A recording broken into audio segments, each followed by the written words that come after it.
they unmute themselves online? Okay. So Desiree and Deb, why don't the two of you introduce yourselves, and then we'll ask other people that are virtual to please do the same.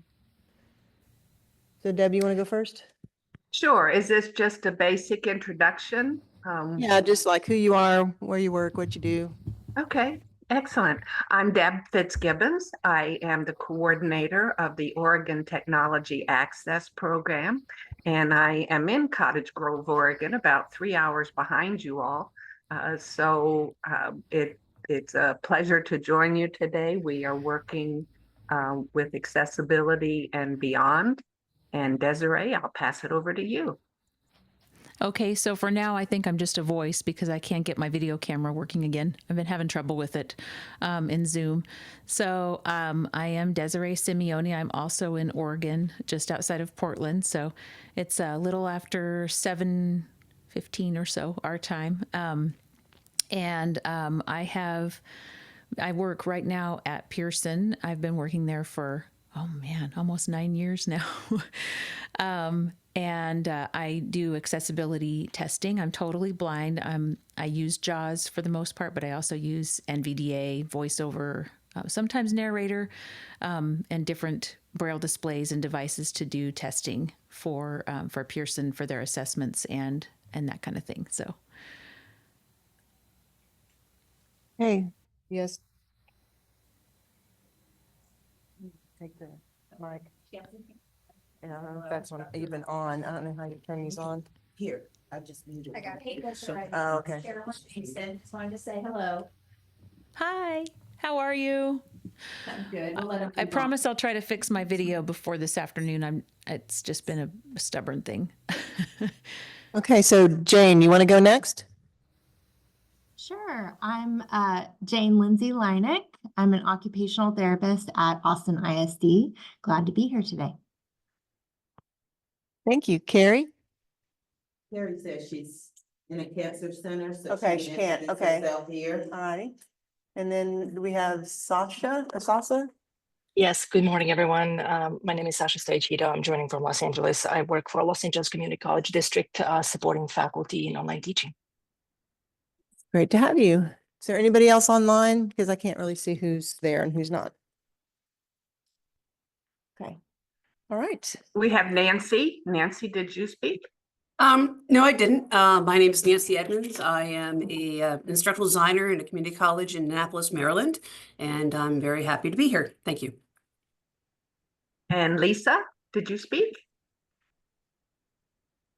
Good morning. I'm Lisa Coons. I'm on the accessibility compliance team for the California Public Employees Retirement System. So I'm not in the education system, but this topic interested me. So thank you.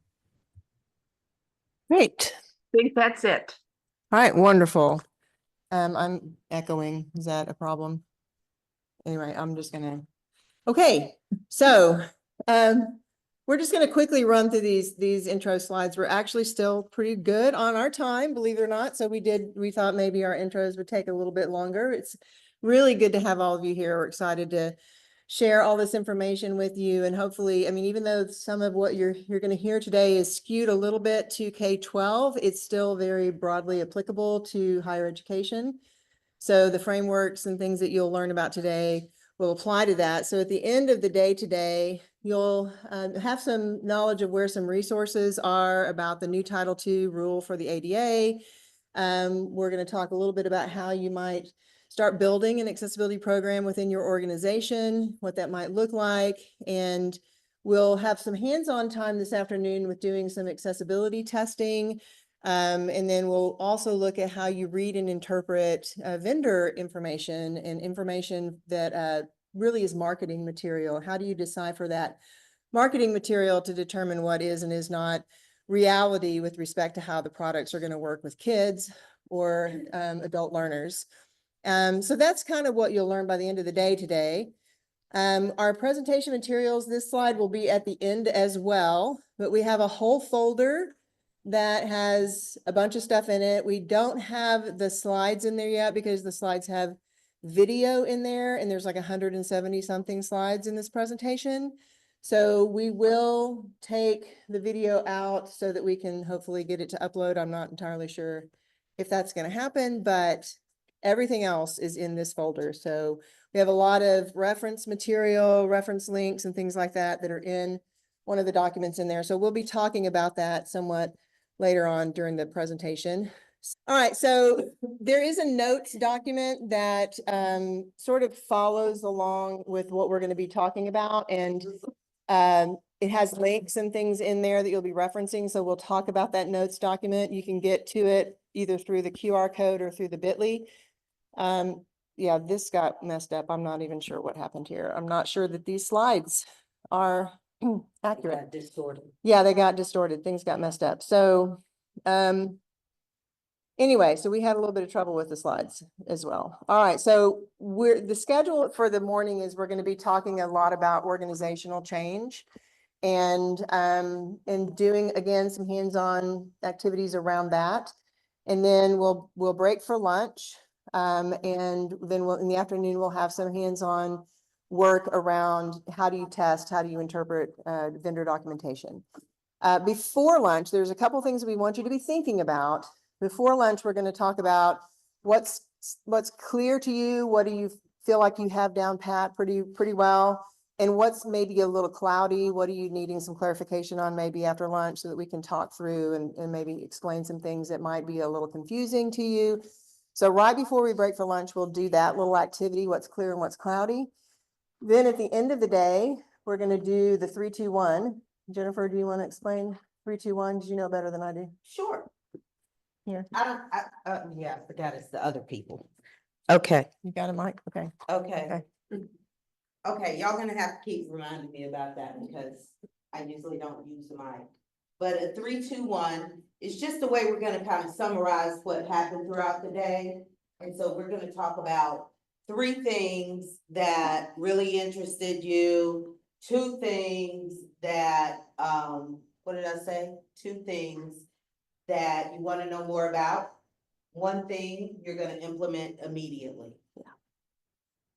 Okay. All right, thank you. So with that, we're going to hand it over to Jennifer for the first activity. All right. Thank you guys so much for being patient with us this morning. And so this is going to be a computer activity and it's called the No Mouse Challenge. And this is a global effort to raise awareness about accessible web design. So our first step that we're going to do is we're going to ask you to use the web without a mouse. So navigate to your organization's webpage.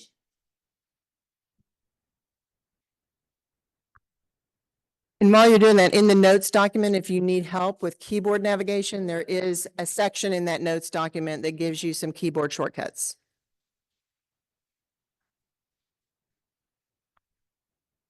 And then once you bring up your organization's website, go ahead and try to use it without a mouse by using the tab key. Don't touch your trackpad or anything and see how you can navigate through that site.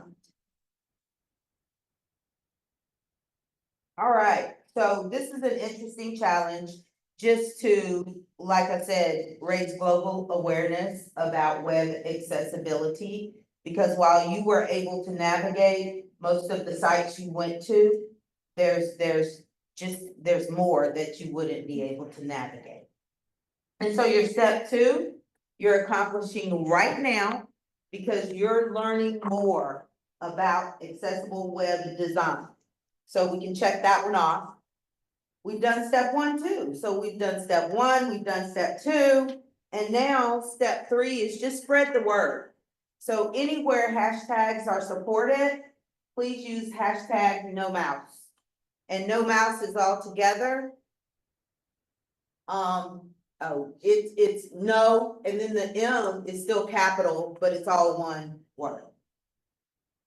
Thank you. So now that we've done that, and you likely saw potential barriers that could be there, why is accessibility important? Throw it in the chat room, raise your hand, I'll come with the mic. You can write it in your notes document. Sharon, do you want to grab the mic? Any thoughts? We got somebody here in the room. Sure. I'll do it. Go ahead, Brandon, thank you. For inclusiveness for everyone. Okay. Have access to a site like everyone else. Mhm. Be able to do whatever it is. It could be an e-commerce site, if they want to buy products or something. Yeah. That's right. It's gonna add to that. Okay. So inclusiveness. Any other thoughts on that? Desiree, I know you have some thoughts about this. Are you there? Yes. Why is accessibility important to you as a blind person? Well, yeah.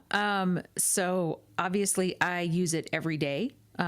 It's a regular thing. It's not something that I can say, well, that's my job. And then after work, I go home and normal life, right?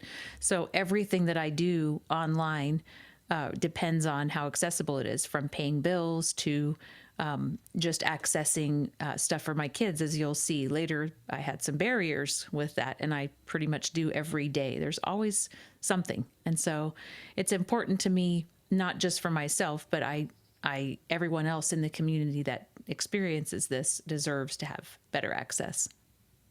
Yep. I once heard Desiree describe accessibility as freedom. That gives her, Yes. independence and And yeah. when you don't have it, it really inhibits you in so many ways. And so often people don't understand it, and they just say, well, get someone to help you with it. And that's not an equitable experience at all. So. I think this is you. Oh, right. Is it? This is a Jim Thatcher quote. He was a computer scientist and executive at IBM who pioneered several early innovations in accessibility and screen reader technologies for people who are blind. And he has this very simple quote: technology is accessible if it can be used effectively by people with disabilities as by those without. And I think that explains it really well. That's exactly what everyone in the room was saying, what Desiree was saying. It's about equity and it's about an equal experience. Yes.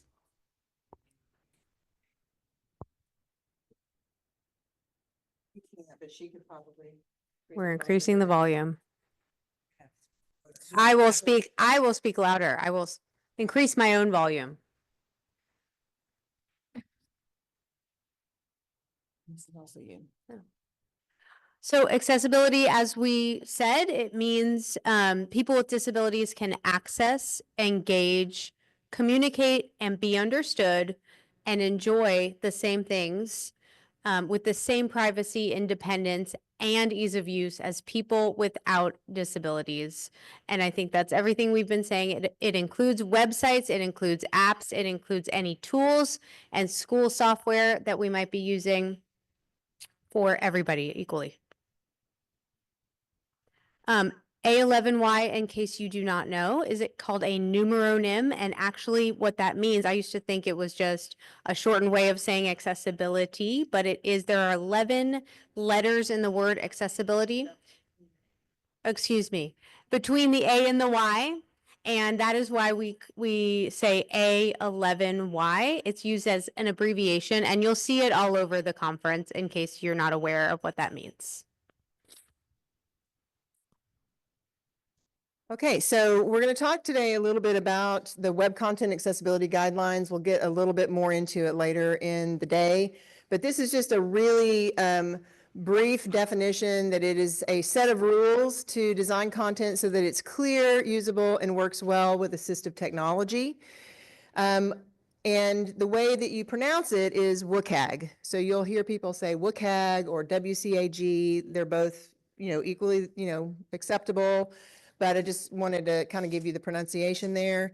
Another thing I meant to mention during the housekeeping slide, but I got, a little frazzled because the slide was messed up, is that we are going to be describing what is on the screen for people that can't see the screen. And so it may appear that we're reading some of these slides verbatim to you. We apologize for that in advance, but it's an accessibility issue. Just wanted to make sure you're aware of that. Okay, so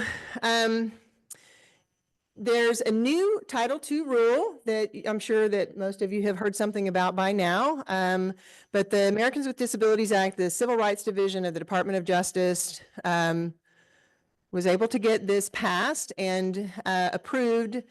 And so now there's a new Title II rule which applies to state and local governments around accessibility. And it's got the longest name, almost as long as Academy, in the world. And so it is non-discrimination on the basis of disability, accessibility of web information and services of state and local government entities. That's the name of it. It does require conformance to WCAG 2.1 levels A and AA.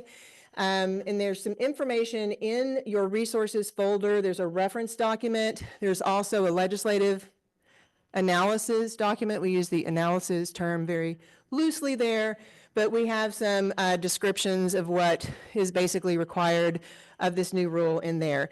And if you're planning to attend the rest of the conference, there's going to be a fantastic legal update by Eve Hill in the first keynote on Tuesday. If you're not able to make it to the rest of the conference, you can stream. It's going to be streamed on YouTube, I believe. It's free. That part of it is free, and they're allowing everybody to see that. It's definitely worth your time. It's 1 o'clock Central Tuesday, and it's a keynote for XSU. So I think this is Jennifer, right? Jennifer, it is. So how will you drive change in your educational institution or your organization to enhance digital accessibility? What does that look like for you specifically?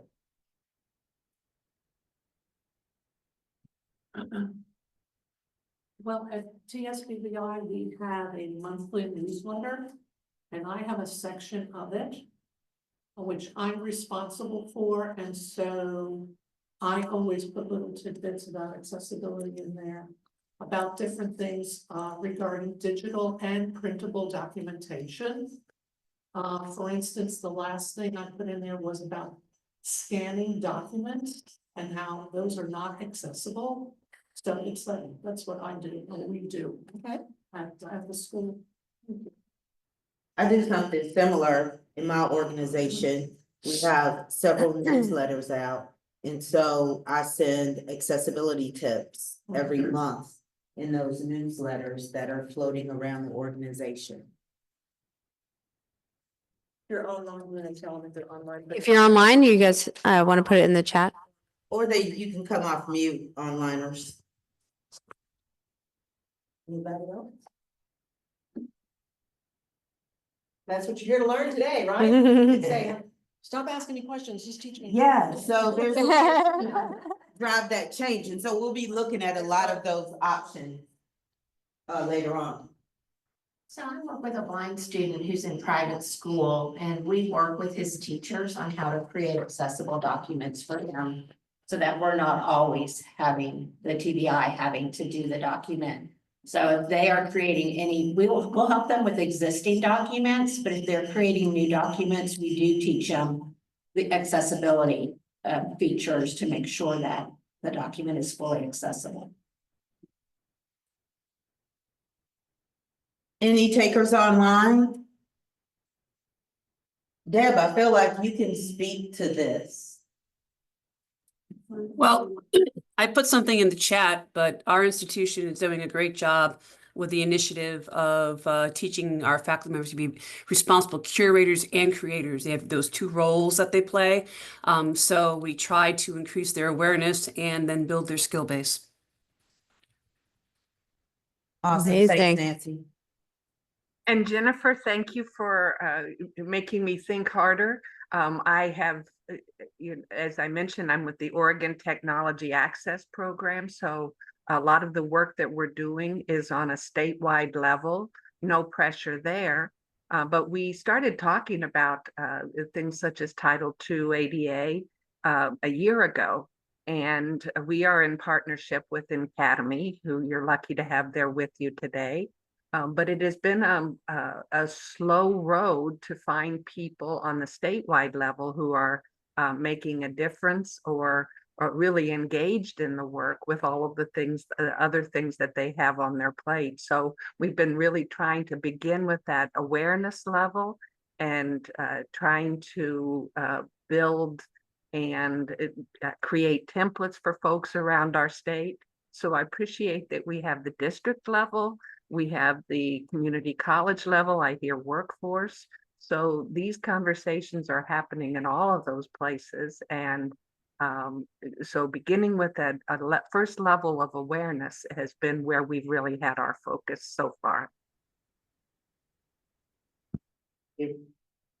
And Lisa said, Lisa, do you want to share? I can read it. It says, share articles and tips with the organization on an internal social media channel, which I think is really smart. If people are just reading that and then they see articles and tips that they can learn from really quickly in education, that's what we tend to do, is take little bites of information and then carry that forward, because obviously everybody is limited time. So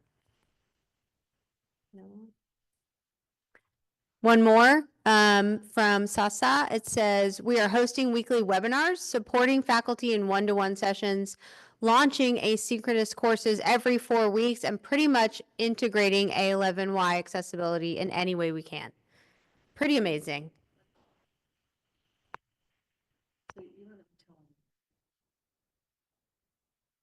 Yes. I'm going to talk about K-12, but I'm going to do my best to apply it also to higher education. I think it can apply. It's just organizational change and helping administrators and those who need to know this information know that it's very important. So really any organization. So in all of this, we have not yet mentioned the vendor who we have to create the relationship with in order to help them understand what we need from them in order for us to want to engage with that tool. So if it's not accessible, we don't want to engage in that tool because it's not accessible to our students.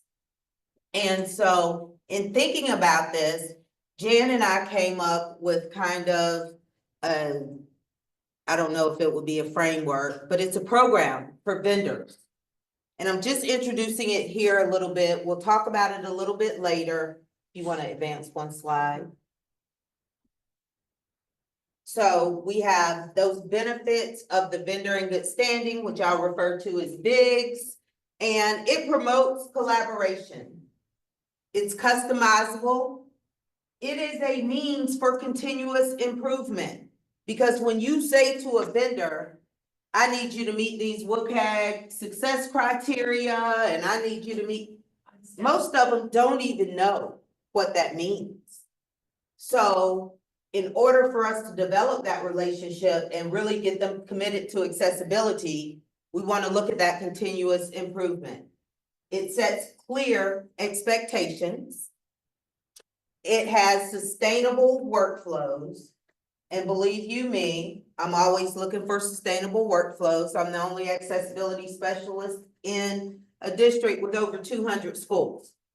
So in order to place that responsibility for accessibility back on that vendor, VIGS works. And then we have the accountability paradigm shift.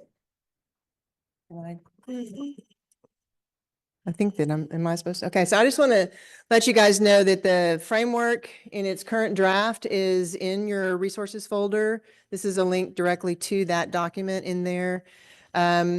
This is just an example of it. Again, it's a framework that is trying to change what has been happening historically in the past. So I used to work in corporate environment, and here's what happens when an RFP hits the street. The salesperson goes out, reads the RFP says you have to be accessible.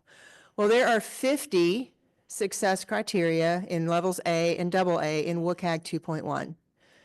And the way the law is written, you have to meet all 50 of them, or you're not meeting WCAG 2.1 A and AA. So it's a pretty impossible metric because the measurement is binary. So the salesperson finds this out, they go back into the company and they say, are we accessible? They're told no. Then they say, well, how can we make ourselves look as good as possible on our documentation, right? So then you get this thing called a VPAT, a voluntary product accessibility template. And that, when you fill it out, turns into an accessibility conformance report. And it doesn't really mean anything. And we're going to learn a little bit about that today.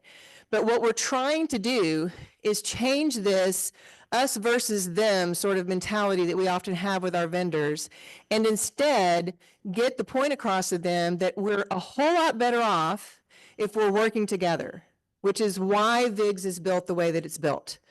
So when we developed it, we looked at settlement agreements from the National Federation of the Blind and found out what they require people to do if they have a settlement agreement with them. We did some other research about some things that other universities and K-12 schools were doing, and we put these things in there. And it's like a recipe of things you can require your vendor to do. So if you're just starting out and you only want them to turn an ACR in for you, fine. That's the beginning of your vendor in good standing process. That's the only thing you have to pick from that list. But if you want them to do more, there's some additional things you can ask them for, like, hey, are you training your developers? Yes or no?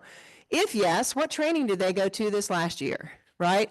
So you're sort of an accountability partner with your vendor, because they're also learning this. I know these laws have been around for a long time, but they're also in the same boat that we're in, right? They're trying to figure out how to make this stuff work. So that's what VIGS is.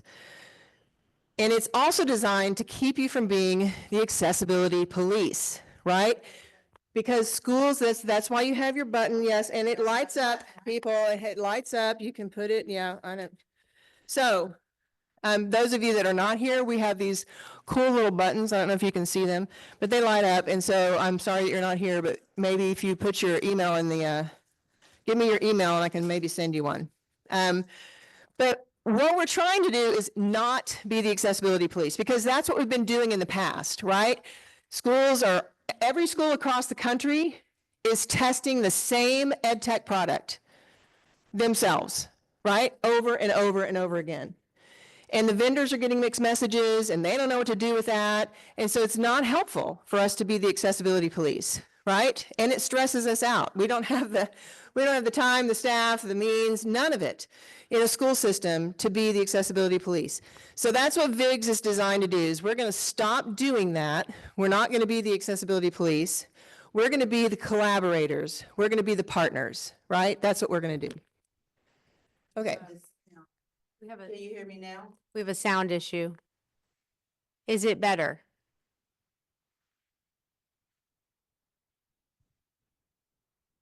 Sounds fine. Okay, Oh, it sounds fine now? sounds fine? Okay. I think it's because I'm standing too close to that. Oh, Talking. okay. I think that's the problem. I'm going to stand over here partially for those online so that I can be seen behind this very tall podium. Tall for me. So I work with Jan a little. I developed something that, going back to the beginning, can be a framework for organizational change, whether it's higher ed, whatever organization you're in. We focused on K-12 because that's where I'm working. I want y'all to know, as an AT specialist, I have a whole AT specialist job. And also, I am becoming the Jennifer of AISD as I can. So I'm using this framework as I go. Some of the ideas in here for me are aspirational, and it means to me that I am going to make these goals for the next school year, the school years to come. Some of the things I'm trying to implement now. So it's a framework that we like to call RESPECT, and I am going to let you know what it means to me and you. And so what it starts with is our roadmap. And this is similar to our lovely folks in Academy, drawing from some of their ideas. They have great resources and a good roadmap to follow. And if you're starting from the beginning, your roadmap may look like finding out what your district or organization's values are, what the value statement is, so that you can drive that towards leadership and tell them accessibility means something to me. And it looks like the screen is flashing. Okay. No, we're good. Okay. Okay. What is the accessibility statement for your district or organization? I think we should take like 10 seconds. Maybe you can Google that and find out what it is. Oh, we're gonna do it later, but go ahead and do it now anyway. That you have an early extra credit. Talk about what that is, and we're gonna do that later. Yeah. Do that later. Okay. And also, and then you're going to hopefully be able to develop a detailed action plan as it applies to you and your organization, starting from wherever you're at with your accessibility journey, with whomever knows about what accessibility means and who does not. And putting that stuff down for you and identifying what the roles are. I think this is one of the keyest points in this R portion. Who are your champions? And I'm looking at my, don't look around. I'm making eye contact with you because I have AISD champions in the room. And one of the principles that Deb has taught me, she's here, is that if you make eye contact with me, and I'm using this, for more than 9 seconds as I'm talking about it, she says they're on your team. So now I'm going to be using that going forward. So thank you, Deb. In Austin ISD, I found our, oh, I'm sorry. I am. We're playing a button. Oh, does it say this is how we do it? This is how we do it. We need to finish the song. You should have had the next part of the song on the next slide so we can continue. Ooh, gotta love Montel. All right. I Googled Austin ISD's, inclusive vision mission statement. And this is what they have.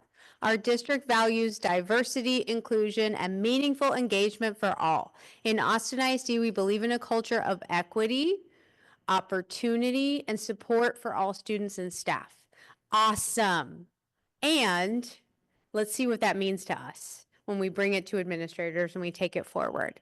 I have been really fortunate to partner with technology in our district. I'm going to talk about more of the details of that. And knowing who the roles are that I can target, really getting the word out there. It's really, for me, it's a lot of like, okay, you know this person? Okay, they're doing this. Let me message them. Let me continue to talk to them about what I'm doing. And then my roadmap, it's always a work in progress. It's keeping going. Now, Jen, what are you doing? Supposed to play it again? This is how we do it. All right, guys. All right, that's all you get to hear. Sorry. Every time. So we, and when I say we, I mean me. I'm working on crafting an accessibility statement. It is not what really drove us into this accessibility journey. So my detailed action plan came from some state statutes and mandates that we have in our state. We have COMAR, which is our Code of Maryland Regulations. We have our state statute 7910, which is our equivalent access for students with disabilities state statute. And so we have to turn in a report every year in October around the accessibility of our tools that we purchased in the immediately preceding fiscal year. So that drove my timeline because of course I'm trying to get things done by this 1st October report. We're in our 3rd year of having to submit these reports. We also have to, by our state statutes, get an ACR, get a roadmap, and have a letter of commitment. Yes, and a letter of commitment from the vendors. Now, we have to acquire this stuff because when a tool doesn't meet accessibility, which no tool will, I have to submit an exception request to the Maryland State Department of Education. And that exception request requires those components, that letter of commitment, that accessibility conformance report, and that detailed roadmap. And so just even before we get to the exception process on that yearly report, we have to indicate whether or not the vendor submitted an ACR. We have to say whether we have a report on file, so we're also testing the equipment while we're trying to connect with the vendors, and sometimes that can be the biggest challenge. And so also I get from the vendor, when I'm collecting all this other stuff, I get credentials for testing. So that's one of the things that we have to have in order to test their products. Because like Jan mentioned earlier about that ACR or that accessibility conformance report, it's not always accurate. And so with that came my ability we needed to also change all of our documentation in the district because we have to certify that we have. We have to change our consultant agreement, our RFP stuff, and our spec plans. We have to change to include accessibility. So with that change, immediately kind of came a relationship with procurement. Also, you know, the privacy laws and everything have also ramped up. So for me, our privacy and security comes out of our information technology department. So that was also kind of an immediate connect. And then of course, our web services that looks at our external sites and make sure that they're accessible, and also does a really kind of low-level accessibility check on social media, on anything that's digital around the district. And then, of course, we're changing contracts, we're changing language. Legal has to be involved. And so, those are the people that I partner with in the district, in addition to some student input, some staff input. So that's kind of where we are there, and that's how I do it. Yeah. Well, one thing I forgot to mention in your resources folder, there is an RESPECT framework. If you want, there's a forced copy document that you guys can be jotting down ideas coming from whatever place your organization is to what are your roles for R and your roadmap. What will that look like, to jot some of those things down and keep it? It's also in your notes document, so you can take your notes in the notes document. And so I was going to ask you guys, is there anybody that's missing that you haven't heard that you would need to maybe reach out to in your organization? Does anybody have anyone else that you think you need to partner with? Can we get the mic back there?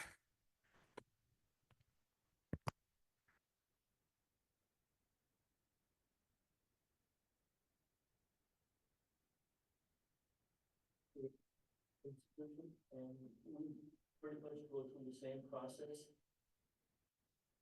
Maybe some language is a little different.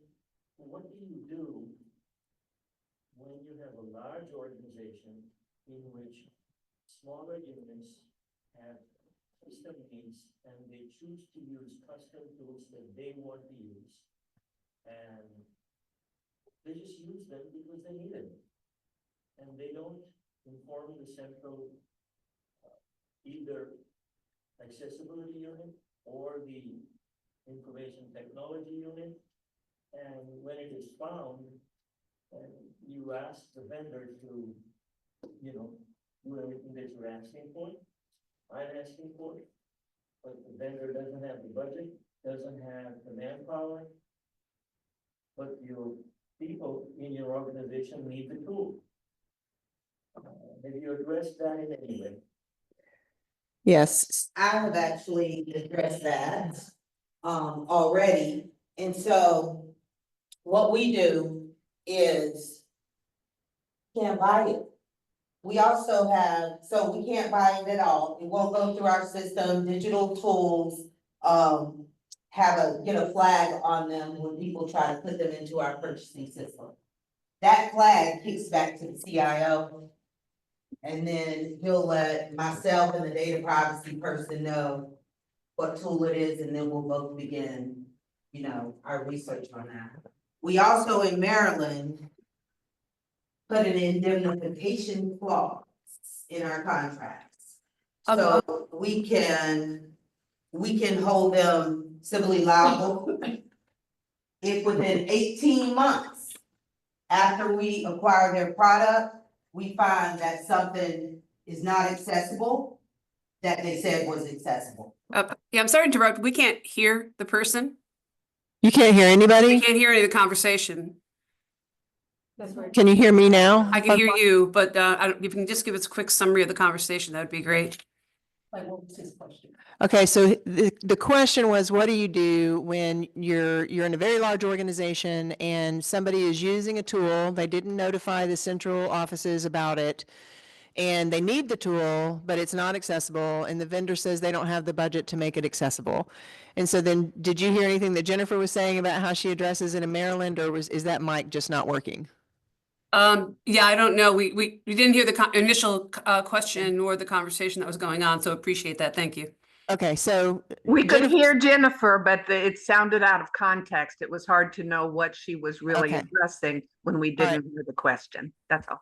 Thank you. You guys feel free online to just jump in and tell us to stop when you can't hear. Okay, it's okay to interrupt. So we're trying to keep an eye on the chat, but it's a little hard to do that. So I'm gonna, Jennifer talked about how they've got laws in place and they've got processes in place, but what if you're in a place where you don't have that, right? Again, that's what VIGS is designed to kind of help you, to help you get there with.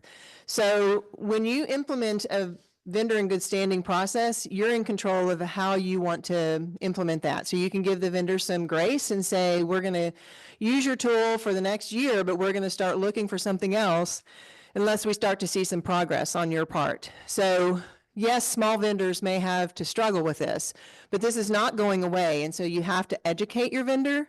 You need to train your vendors. You need to let them know that this is, this is something that is coming, like it or not, right? And the best way, in my opinion, to do that is to have a united front with your other technology divisions that are looking at privacy and security and architecture and all of those things. And so if you're together, if you can get those people together to put out the requirements to the vendors together, then you can start to see some continuous improvement. So the vendor can say, we're completely inaccessible. Here's our ACR. We admit that nothing works. We're completely inaccessible. That's year one. The next year, they need to show progress. They need to compare themselves to their previous self.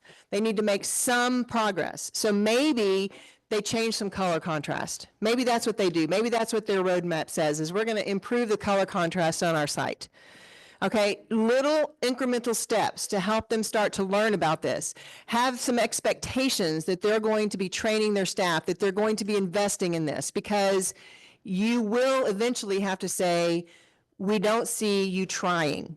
And so we're going to be continuing to look for a replacement for those vendors that are not demonstrating to us a good faith effort, because that good faith effort is what's going to protect your organization and the vendor. It's not just you guys, right? You're in this together with the vendor, and that's the message you have to get across to them.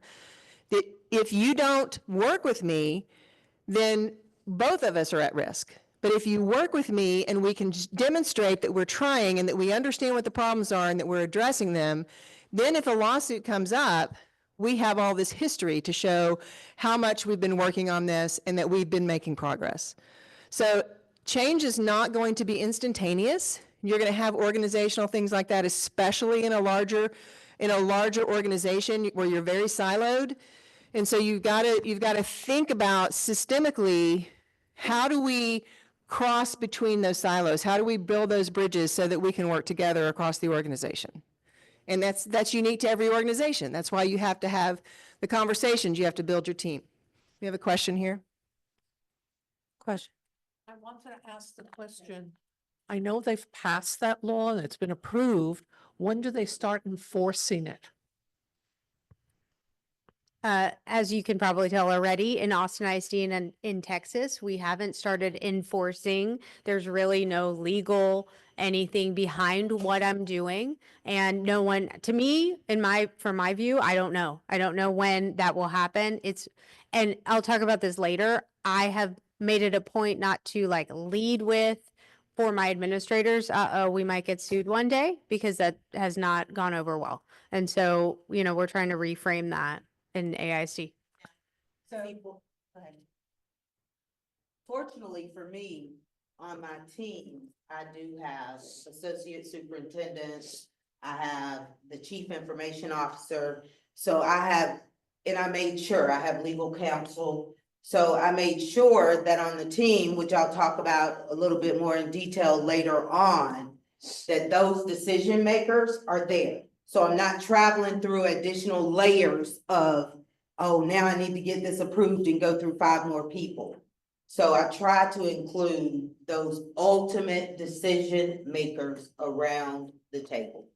So with respect to when does the ADA actually go into effect, it depends on where your organization is located. Can you guys hear me on? Okay, yes. So thank you, Deb, for putting that in the chat. If you are in a place where the census data says you have more than 50,000 people living in that area, that's where your organization is located, then your deadline is April the 24th, 2026. If you are in a smaller part of the US, and then you're not required to do this until April of 27. So you get an extra year if you're in a smaller organization. Which seems like maybe they didn't understand what it's like working in a large organization, but that's what it is. So I hope that answers your question. I know it's a long way to get there. Okay. You ready? This is how. We could just sing it out. Oh, did we do the next letter? No, Have to do the next we're on one. E. Okay. One thing that's been really important to me in communicating with other leaders and people who I think can help with decision making is empathy, and leading with that in terms of competing priorities. It has been my really important, how do you say that? It's a really important thing to me to be listening to what their perspective is, because bulldozing over what they want will not get you anywhere. We did have like an incident with communication that I'll talk about a little bit, that really needed to be treated with empathy, and I'm trying to reframe that in my mind. I also am working on engaging the empathy of other leaders to say, look, this student can't access this, and this is how it's affecting not only this individual, but also like the testing data and how it impacts the system. And so engaging and assuming that everyone has that empathy for students in my district, which they do, and I continue to lead with that. So that is a little bit about the E.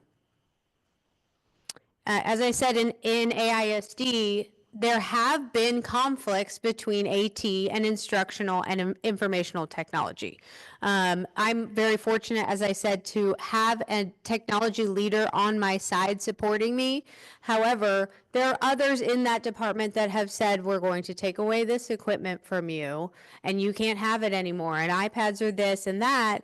And there has been consternation, and I think that we are working on reframing that to understand what their priorities might be and working within that. Because as you know, we're talking about, I don't have an external body going, you have to have this law and you have to have this thing that's happening. So communication, empathy, and working with individuals as they come is so important to me and for making change.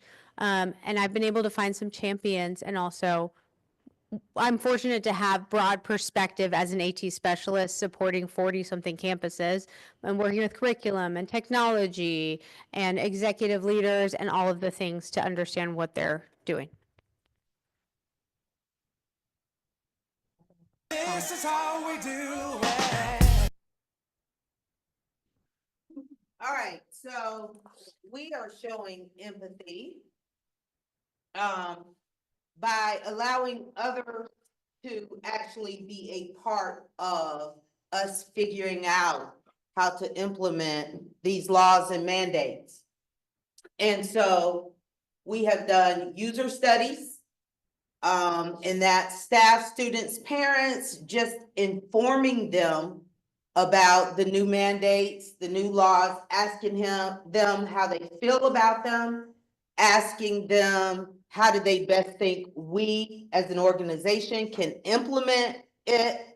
So that's showing a lot of empathy because they get to provide us input. And it's really kind of amazing what you can glean from allowing others to comment on your process. And so we also do a vendor study. So we took our top 10 and we actually have little interviews, same as the user study. We actually host like a little interview, right? Where they tell us, hey, why is this gonna be hard for you? How could we help it not be hard for you? And the biggest impact on a vendor is really just saying, hey, look, I know that this is challenging. I know that this is gonna take some time, which also speaks to that VIGS process that we keep mentioning. And then our laws, COMAR mandates that we have district training annually. And so right now we do that district training at a pretty high level. We do a subset of individuals, usually those that are somehow connected to purchasing or that could put in purchasing orders, because right now that's where we're making our changes and having those flags pop up. And so that's how we show empathy. And I'll just chime in there. This is Deb in Oregon, and I'm going to be talking in a bit about some of the work that our cohort has done in partnership on a national level. But I just wanted to say and mention the RESPECT. I love what you've got. It's got ideas that are often not part of a roadmap. But when we look back to that roadmap and we talked about values, and making sure that the right voices were at the table for those roles. That's where, anytime I believe when we start a team, having folks having that common why, the shared why, and coming up with a vision, what they hope that can look like. When we come back to that listening and respecting each other, I think really engaging the empathy happens when we bring the students into the conversation and make sure that we're always looking at student outcomes and just always bringing it back to the student. And I loved what Jen had, because as part of her group, she said students. So as we're looking at whatever team that we're putting together and respecting and shared values and empathy, listening to each other, but making sure that we've got a student focus. And I realize that some of us are not in the education world. I appreciate that. But again, whoever your end user is, making sure that you have that in mind, I believe really helps with that common why and engaging. And Shira mentioned the AT and IT bits. I've been AT, my master's is in assistive technology. I've worked at K-12 and higher ed, and that's always the case. Unless you have built a relationship and you are communicating with each other up front, you often see the IT and maybe the AT folks, but maybe butting heads a little bit of resistance, because oftentimes people purchase assistive technology without talking to the IT folks as to, is this even going to work on our network? Are there any compatibility issues? So I just want to say that building that common why up front and building relationships throughout all of this really helps with the common why. I love that. The S stands for strongholds, where we can, as you can see, map out key supporters, key resources, and my mission is finding a campus or campuses where students and their accessibility issues are very important, and partnerships with general education and special education, because as we're going to talk about, this is not solely a special education issue. or something that we need to be the police on at all times. General education, all students are gen ed first, and it's so important to have those voices at the table. For Austin ISD, oh, sorry. This is how we do it. Okay. So I have connected with a parent who is willing to provide a testimonial, and I want to get more as to the accessibility issues of their student in order to bring that to leadership and say, this really is a priority, and look how our test scores and our access to instructional materials can improve if these things are improved for us.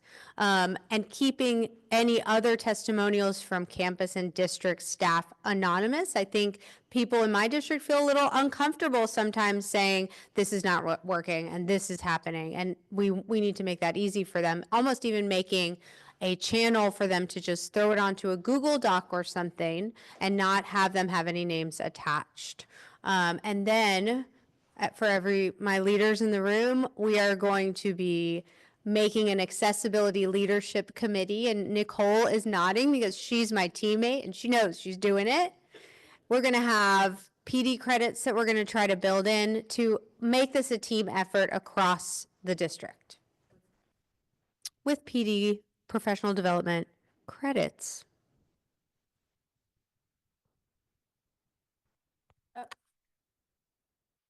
This is how we do it. So, here's how we do our strongholds. That committee I was talking about earlier that had all those people that were involved in this accessibility journey is called the DTOC, or the Digital Tool Oversight Committee. And right now we meet every other week or every 2 weeks to talk about anything that might be going on around digital accessibility. Right now, what we're really looking at really hard, because we're writing a brand new full contract.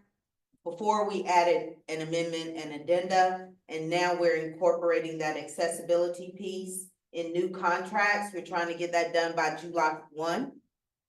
So that is what the DTOC has really been focused on. I also have a Title II committee. Some of the same members that are in DTOC are also in the Title II committee, because of course we have to meet that by April 24, 2026, and it's all me. So I have a committee that is supposed to help with that, but because we have been so involved in some of the other parts that we have a timeline for, that we haven't met in a few weeks. But for that, that committee is the one who is going to collect the data around what adult-facing tools we have, digital tools that we have that need remediation. And we're also doing the training that we need to do around the final rule of Title II. So that's a committee. I already mentioned about partnering with our AI interoperability and data privacy, and that's all a gen ed thing. Having the CIO involved, a gen ed thing. So it helps create that stronghold between general and special education. And then, of course, we're mentioning again the VIGS process for our vendors, because we want to establish strongholds with them as well. Like I said, some of the data that we got from doing our vendor study really helped us understand how to approach the vendors with what we needed. And I know I keep saying it's me because I work for the organization, but I work with Jan in trying to get all of this stuff figured out. We probably meet 4 or 5 times a week. I'm in Maryland, she's in Texas, but we make it work. So she's a support and a help in all of this. Does that make a quick observation? Can you hear me? Or not? No? I can hear you. I hope that mic's working.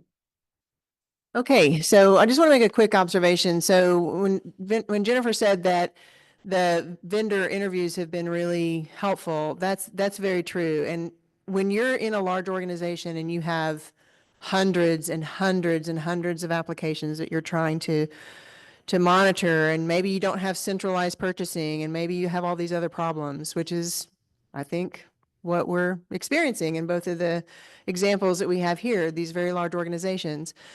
You just have to start where you can make an impact, right? So start at the organization level. What is the organization buying for everybody?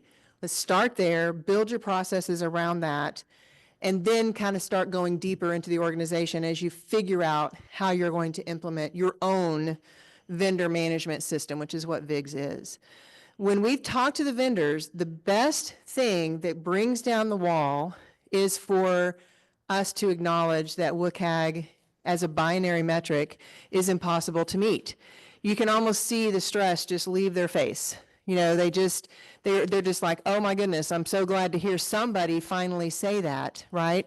That we need some way to just get into a continuous improvement framework. And that's what we're trying to do. And so that helps to build that relationship with the vendors when they know that, yeah, we know you're not going to meet this, but you have to figure out how to make progress, and we're here to help you. There's some creative ways around doing that. All of the vendors that we interviewed, the school district had done some extensive evaluations on. So they gave them these reports, and they did some native screen reader testing, and the vendors, every one of them has said, can you give us more of that information? And this gets to the school being this accessibility police. Well, no, we really can't. We can't do that every year for you because we have hundreds of vendors. But what we can do is maybe, because you're going to hear some things from Deb in a little bit about self-advocacy, you've got students with disabilities in your organization who need to learn how to be self-advocates. So maybe you engage them in helping do some of this testing of your products, right? And then you tell the vendor, hey, we'll give you some student feedback for a discount, you know? Then you can have both of your means being met. So you have to get creative. That's what we're saying. You have to get creative. You're going to know what your organization is better than anybody. You have to find the right people. You have to problem solve creatively, but it's all about collaboration and listening to each other and being empathetic. You're absolutely right, Jan. And I just want to say that through the strongholds, finding your supporters at every step of the way, I'm really known in my circles for saying, do we have the right voices at the table? So as you're putting together your committees or taking committees that already have a purpose and helping to pivot when new projects come along, such as Title II ADA. But one of the things that you mentioned was calling it out, naming the elephants in the room, saying, I know this looks impossible. And I can see by your face that you have a little bit of anxiety here. So even to say that we know in our implementation science, one of the things that is the hardest about change is getting past the fear. And when you're saying, okay, we're going to change as an organization, that means you're telling me I have to change. And just to think of all the conniptions that your mind and your body might go through that, I just want to stress that it's so important to meet people where they are and helping them to move forward with growth. I remember somebody, whenever I was working back in Missouri before I moved to Oregon, I would go in the room and she would never make eye contact with me. I was that tech person and she wouldn't look at me until she had a student who needed the support. And so I just back it all the way back and just go back to the very basics. And sometimes when we've been talking about accessibility for years, it's hard to remember the basics. But over time, she started growing and learning. And whenever I left Missouri to move to Oregon 9 years ago, she applied for my job. So there you go. Just making sure that we're helping and empowering people along the way. Whenever I am invited to present someplace, sometimes I will ask the people who sit back and are not totally involved, I'll ask them, would you present with me? let's put together a presentation. So all of a sudden now I've got a bank of speakers and we work through it together and giving them a role. Again, it's about empowering each other and just making sure that we are meeting them wherever they are. Name those elephants in the room, help people to work through it. Okay, so for procurement, this is really the apex of this entire framework. And one thing that was mentioned in the question is how do we work with people who absolutely have to have these digital tools and everyone is just using what they need to have in the moment and there's nothing centralized. And so I think as a broader organization, for us, it's helped to have a software technical review process. You cannot use anything, well, you're not supposed to be able to use anything in Austin ISD without authorization and going through this process and this technical review. I've been fortunate to be put on that committee, and so they ask me the accessibility question every time. Now, we're going to talk a little more about like the follow through with that, but centralizing it for procurement is very effective for us. This is how we do it. We all just work to get it on every slide, so. I'm gonna start singing it. As I said, technical review. Before any software in AISD can be used or purchased, it has to go through technical review. And that means that the administrator or superintendent has to request it. They have to do the work, they fill out the form, they get the ACR VPAT, and they get what I'm aspirationally asking, maybe a video demonstration of the product being used with a screen reader. That would be one example, or even simple accessibility tests with the product.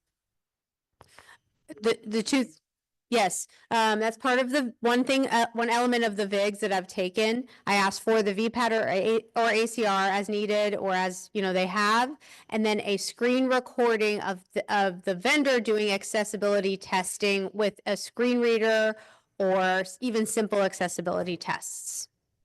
Okay. Vendors actually providing you with the video recording? The question is, have you had success with that? And the answer is sort of. They have met with me and they have done demonstrations of their product on like a Zoom. Do I have a bank of video recording from vendors? No. But yeah, and he's not surprised, but we're asking the question, and another thing I'm doing, I'll talk about more, is copying the leaders every time I do it. And that was another tip I got from Deb. Like, I want to inform them, you're asking for this product, and then we're in turn asking the vendor to partner with us and holding them accountable. So, yeah. About the vendors not providing the video, right? It's going to take them some time to learn this. So you have to be somewhat patient with them. You don't have the time or the bandwidth to have them do a Zoom demonstration for every single product that you purchase. So you need to explain to them, look, there's some resources you can have. There's Access Works that Knowbility runs, where you can get people with disabilities who are native AT, users themselves. There's I think Fable has a similar kind of thing in Canada. There are organizations that have banks of users of assistive technology that they can hire for a very small amount of money to run through and use their product, and just tell them this and start to help train them and say, we're going to do this one time. We're going to watch your demo online. And then by next year, when we have to renew, you have to have this figured out. Because it's different. We've not ever asked this before, and it's going to take them some time to learn it. One more question. Instead of the video demo, would you accept documentation like test cases? It has to be a video demo. The problem, and I've gotten it actually in this process so many times in real life. Jan told me about it like 1.5 years ago. She was like, the vendors will say what you want to hear, and there's not going to be backup. And we dealt with that with, unfortunately, an AT product very recently. And so the problem with that is they do their ACR, they fill it out, and it's from 2022, and then they turn that into you. And there's nothing that says, this is actually, it just says it on paper. No, but I'm Yeah. actually, Oh. I'm actually referring to test cases, use cases, test cases, an actual process where they go through testing segments of the application. So the question is, can you take written documentation where they explain to you how they've tested their product? That's what's supposed to be happening with the VDCIR. They are supposed to be, when they fill out the accessibility performance report, they're supposed to explain how they've tested everything. And, you know, some of them will even say, we had a third-party person come in and test this, and we're gonna show you later that you still can't count on that. And part of the reason for requiring a video of them is to help train them, all right? Because if they never have to figure out what a screen reader is, they're not gonna be able to help their developers understand how to design for one. So it's really, this is part of where you have to think about where are the gaps that the vendor has. How can you put requirements in place to encourage them to learn and to change? And so that's the purpose of the video, honestly, is to just get them to be aware of the assistive technology. I hope that answers your question. Yes, Okay. thank you. Wait. What are you doing? I see play. This is how we do it. Makes me smile every time. So we started, now remember how large I said that this district is, right? So we have about 204 schools, about 150,000 or so students.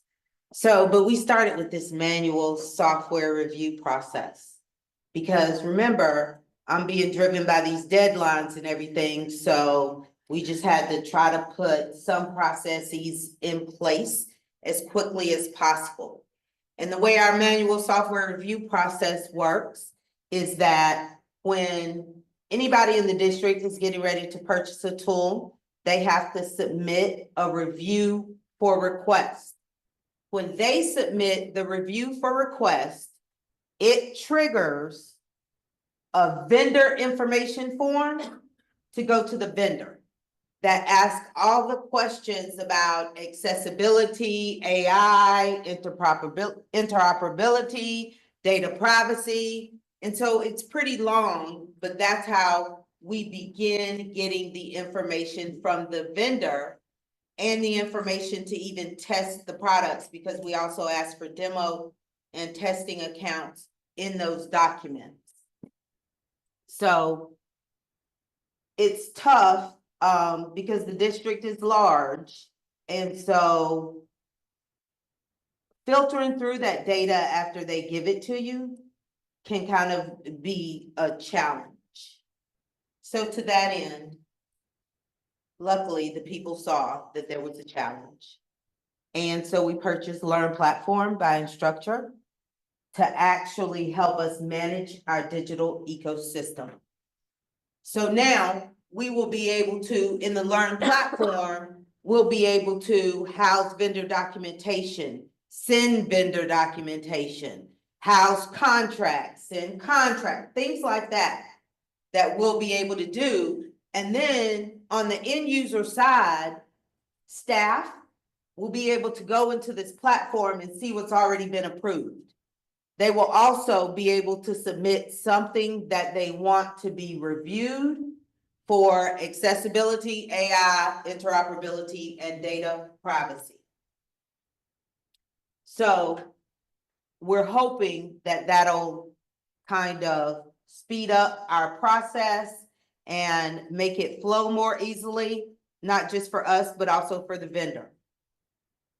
And so in procurement, I mentioned that we added this amendment and addenda to the consultant agreement. So at this moment, that's what we have attached to our regular consultant agreement, which is the contract that we use the most in the district, is that we have an amendment and we have addenda for accessibility, AI, all those things I keep mentioning. We have addenda for them.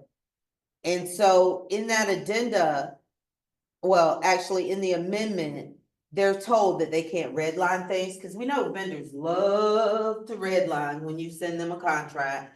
of things they won't or will not do. So they're unable to redline any of our, state statutes, anything that's coming from Comar.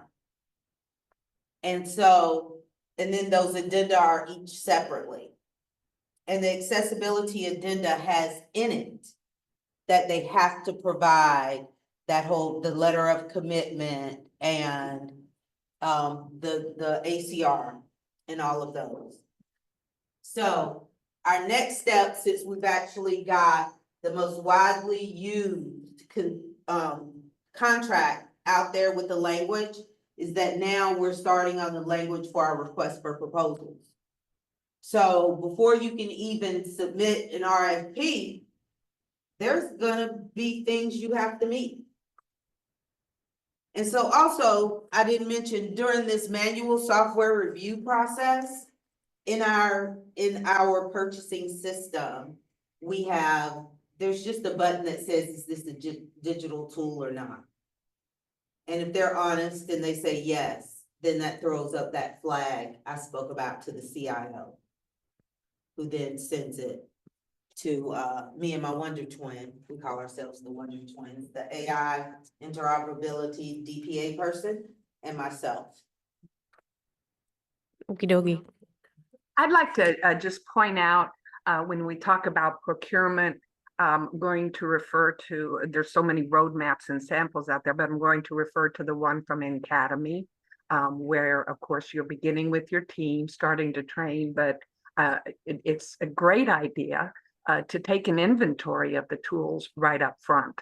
And then, you've got maybe a spreadsheet, whatever that looks like. But I know that particularly during COVID, we had a lot of people purchasing things in the SPED world, in the Gen Ed world, but without a key to accessibility. But then they have all of these tools out there that so many people don't even know exist. So I think really beginning by taking an inventory, you may want to do this on the curriculum side, and looking at what's being used, but also inventory of the tools, and then start working through that list. And I think the inventory, and our team created a kind of a survey or a questionnaire in a database to help gathering what people were actually using, but just even to the point of saying, does your copier make does your copier have an OCR to help you to create digital accessible materials, etc. But starting with that inventory to work through helps everybody to see what tools are available. Also, in looking at with our group, we brought the curriculum coordinator from the state, the Oregon Department of Education, on board, and our teams. We had several districts that were our partner districts, because we were working at the state level and we wanted to see what needed to be done at the district level so we could work through processes that could then be scaled up to the state. And so I recall in one of our meetings, people were saying, well, most people on our committees don't know how to read the ACR or the VPAT. They don't know how to read them. Okay, we start to go on, and we had a bulldog amongst us, which I'll say, and you'll see on one of Shira's slides that you need bulldogs. And she kept saying, can we go back to this for a minute? Why don't most people know how to do that? So that's when at the state level, our curriculum person went into overdrive. And now we do have at the state level, we have third-party review of all materials. And as Jan said, that's not always a guarantee, to make sure you have that, particularly since we know we've got national guidance. We've got statewide guidance, and in most of our states, districts have district control. So all we can do is keep saying that these are the things that have been vetted. These are the things that meet the criteria, and making sure that people know that those things exist, and just keep bringing it back around, particularly at curriculum purchase time. We know that April of 2026 is that date that we were talking about for that first deadline, so to speak. Well, the things that are being purchased right now for curriculum are going to be used in 2026 and may have 2 to 3 years before they're purchased again. So just keeping in mind that the purchase time for some of these things, it really needs to be happening now in preparation for a year from now. We had a question right here. Yes, Jennifer touched on documentation, and in particular, documentation that would go between a vendor and the procurement department. Well, in my case, at my organization, we have some people who use screen readers to go through documentation. I mean, we have to be responsible to make sure that those documents are accessible too. And in fact, if I remember, and I've only glanced through the Title II amendments and all, there is one thing that does touch on documentation and that has to be accessible. And I don't remember exactly what year that has to be. Like there is something about that up to a certain point, it's okay if the documents aren't accessible, but after a certain date, they have to be accessible. You mean Do you- archive? Yes, that sort of thing, yes. And- Yeah, it's basically just, if you have an archive document you're not making any changes to, you don't have to make that accessible. But if you make any changes, We're not hearing you very good online. If you could move the mic up. I think this is the only one that works. I think we only have one mic that works. I apologize. Okay, so we'll get hopefully some more tech help in here later. So the question was, what about documentation? What does the ADA say about that? Well, if you have archived documents that you make no changes to, those don't have to be made accessible. But if you make any changes to those documents and they're being, actively updated, then they have to be made accessible. But there is an FAQ that's in the resources references document for you for looking things like that up with the new ADA Title II rules. So just know that we do have that resource in the folder. And then we have another question back here. In her commentary, Jennifer was referring to AI. What does that mean? It's artificial intelligence. So the organization, her organization has certain requirements for how they're going to implement artificial intelligence in their district. So it's one of those, I don't want to use the term four horsemen, but that's kind of what comes to mind. When I think about you have to have a united front. So you have to have your interoperability, infrastructure kind of person at the table, whoever's dealing with what all the troubles that can come into your district or your organization from AI. And then you have to have privacy and security. And then you have to have your accessibility. So those four groups need to be talking.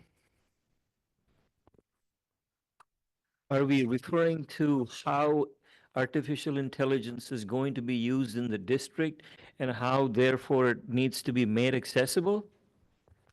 That's a good question. The question was, are we referring to how we can make artificial intelligence accessible? Yes, that's part of it, but the artificial intelligence policies, procedures, and how you're implementing it, providing access to it, those are typically managed by your technology division.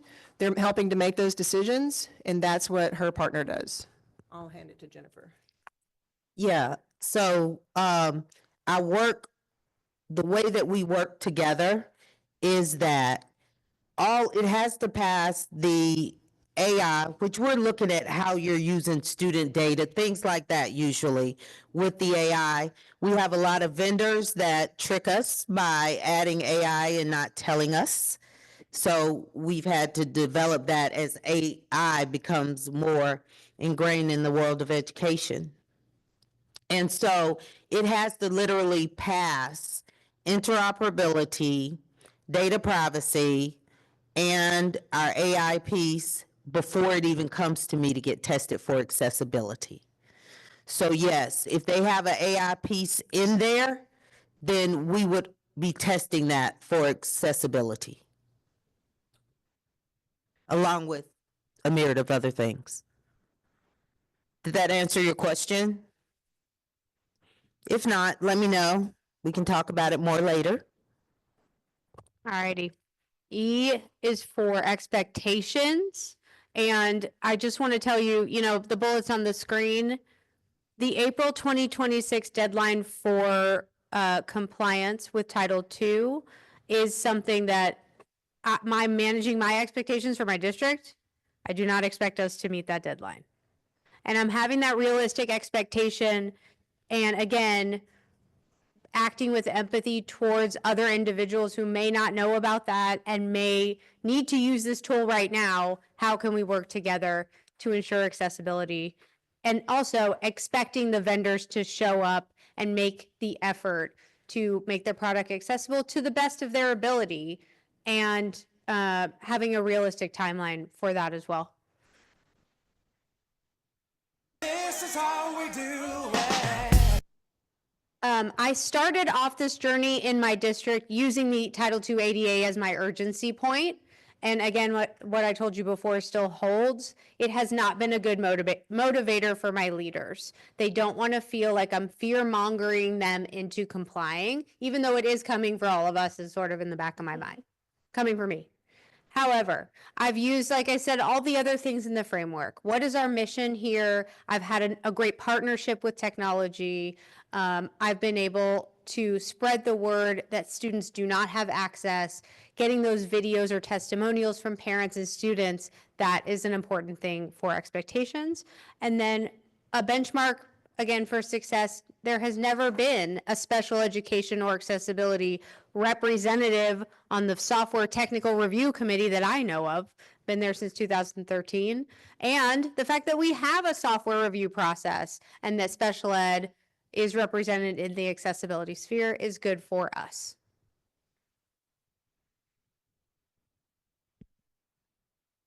This is how we do it.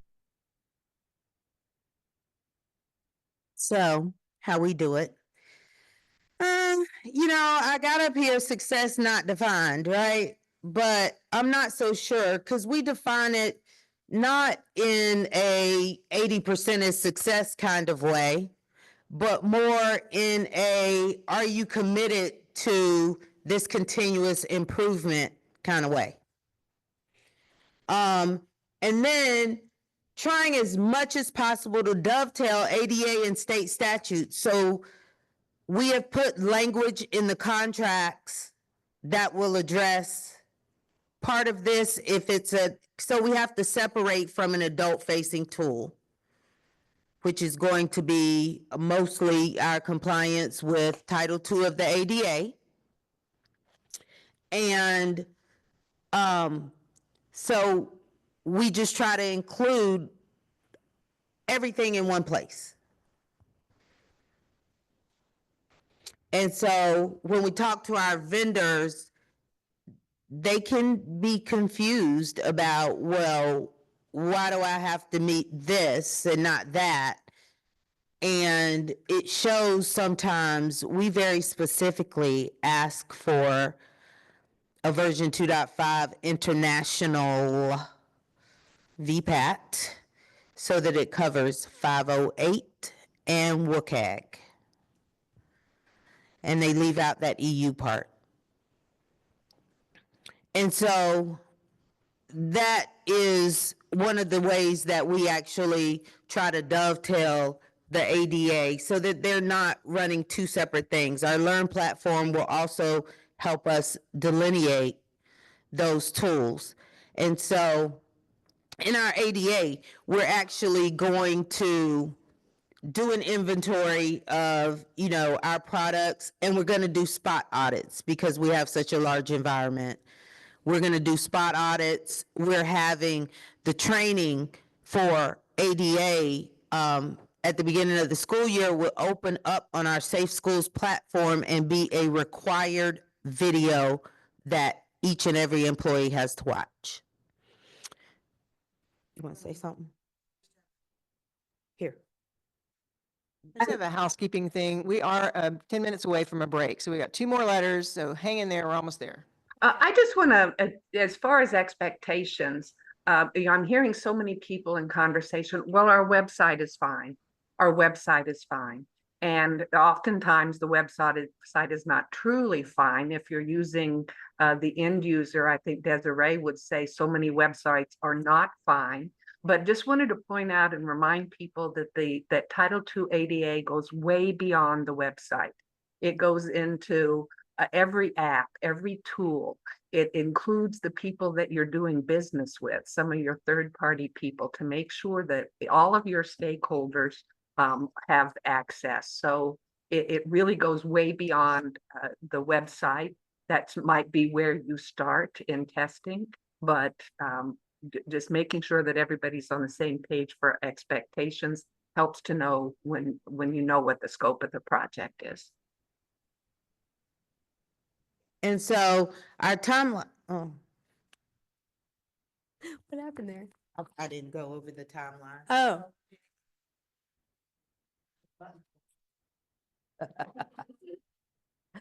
So, in helping set expectations, we put out, it's probably been 2 years ago now, that to purchase a product is gonna take you a minimum of 12 weeks.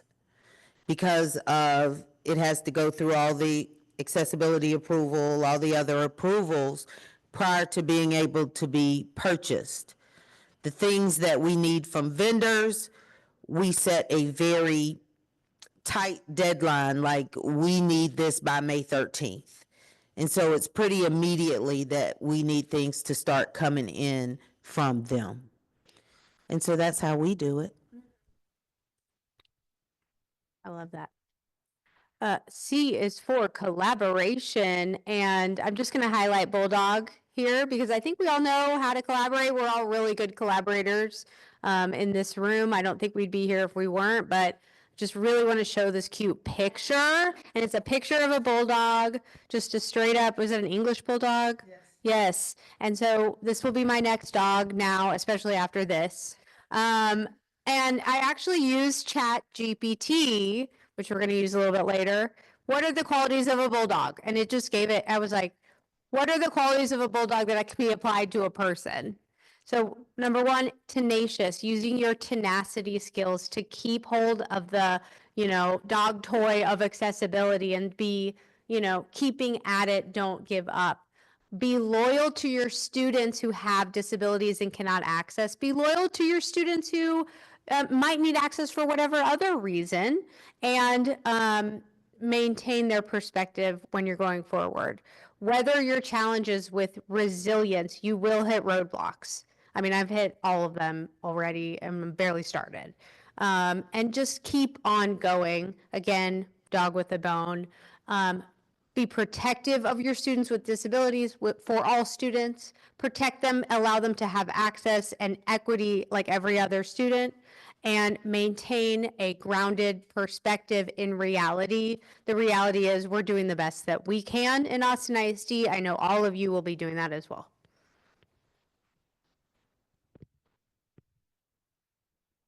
This is how we do it. Always. All right, so looking at how we do it, I talked about the collaborative structures that we're building through these teams or through these committees, like the DTALK, the Title II committee. I mentioned to you my Wonder Twin. And for all of these committees, we have a regular meeting cadence so that we're always collaborating. We're not gonna call emergency meetings when we need to meet. We're going to have that meeting cadence so that we have regular check-ins, so that everybody knows what's going on in the way of accessibility.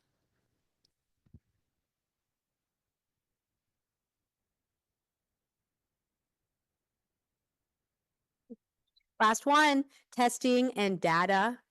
Again, those video demos are your data from aspirational data from the vendors.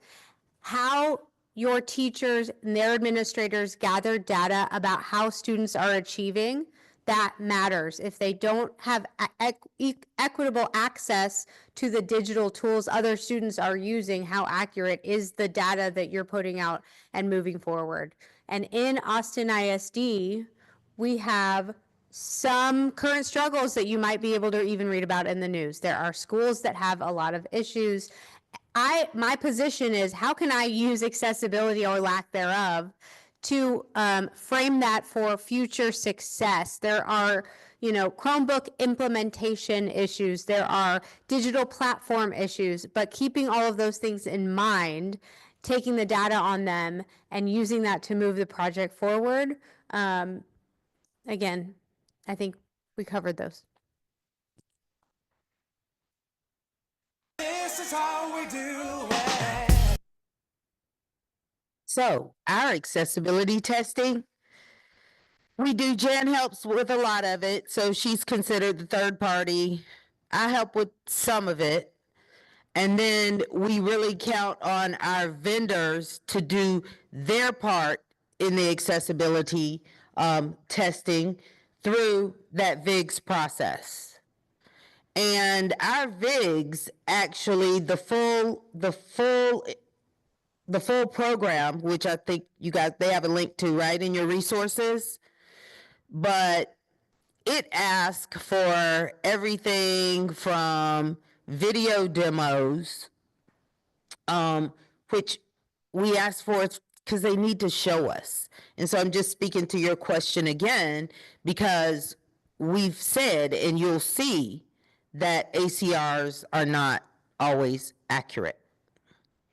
So, and our data, we're collecting that via the Learn platform that I mentioned that we had. We're currently building the platform now and hope to really start using it July 1.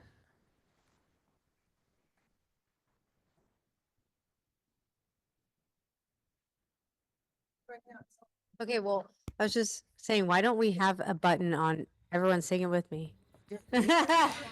This is Yeah. how we do Oh, it's not. it. Oh, I did for you. we had a singer.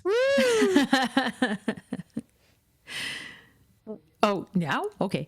This is how we do it. It's Desiree, thank you.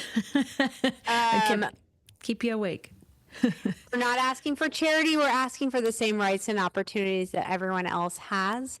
Respect for our humanity is the first step. And Judy Human is somebody you probably know, her work, and she's a accessibility warrior. I encourage you to go out there, get her book. It's called Being Human, an unrepentant memoir of a disability rights activist, and it can really bring all of these things home. So thank you for listening. And finally, we have a break. So sorry about the long trip to get here, but we also have a dance party after the break. So if you can come back at like 12, 13, 14 after, give us about 1 minute to be able to have our dance party in honor of mothers. We would appreciate that. Here. But we're going to go ahead. I don't know how many of you know Mr. T. Okay. Mr. T did a tribute to mothers everywhere. And make sure I can get this back to the beginning. Okay. All right. We're gonna play this and hopefully it works.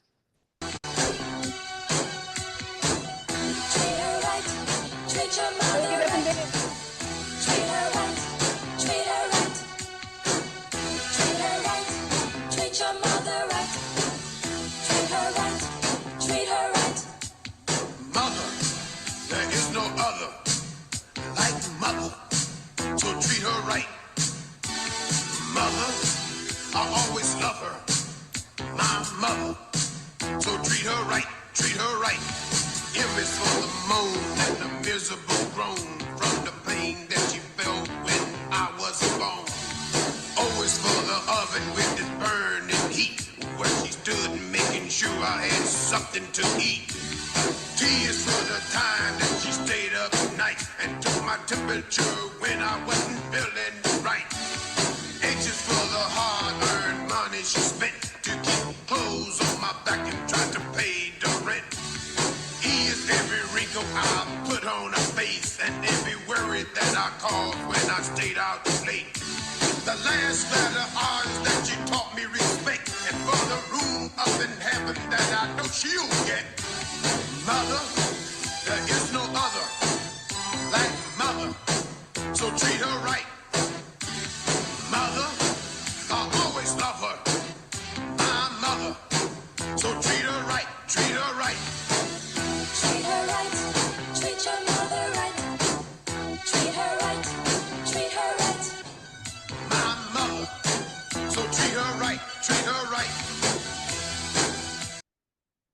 raw talent and artistic ability right there. Okay, Deb, I hope you've recovered from your dance party and, we'll move on. Oops, oh, sorry. Oh, no, move it. There we go. He does No more not Mr. want to stop. I just wish I could be in the room with you all today. It's a dreary day in Cottage Grove, Oregon, but it is always exciting when we get to share and talk about our successes. So I thank Jan and the team for inviting me to come today to share some successes in creating a landscape for accessibility, Oregon's journey to engage and empower all learners. And so, as we said, that one of the most, I need to have you advance the slide, sorry. So through our story, I hope that you will hear our journey. It is a focus on students to empower learners from concept to content. We hope that the stories that we tell you will inspire you to share the resources. And these are open resources. We hope that you will replicate them and take them back and use them in your state. Next slide, please.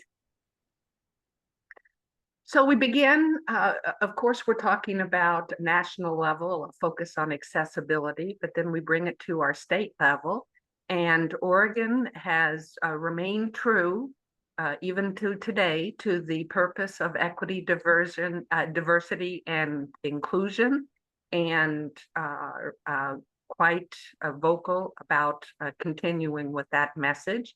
And we're here to say that you can't have any of those things without making sure first that access is at the foundation of all of your decisions.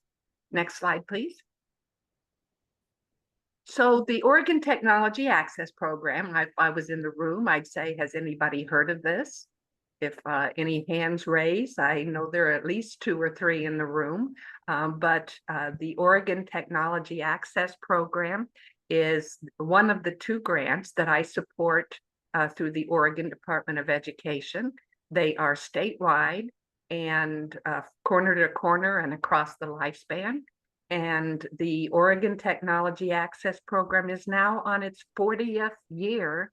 I'll say that again, 40th year of a 2-year grant.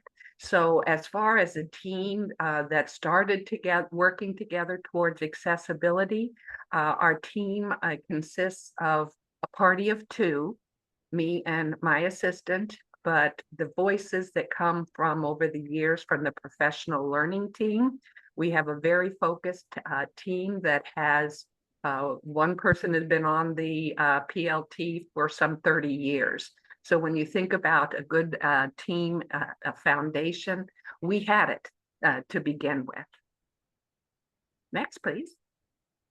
So starting with the vision statement of our team, we're all about collaboration, a theme running throughout, if you haven't heard that, about building relationships across all of our groups, making sure that the voices are at the table and honoring the diversity that is our students. We have a focus on accessibility from over all the years, accessible materials. Now, the acronym has changed a bit over time, but again, accessibility, instructional technologies and practices.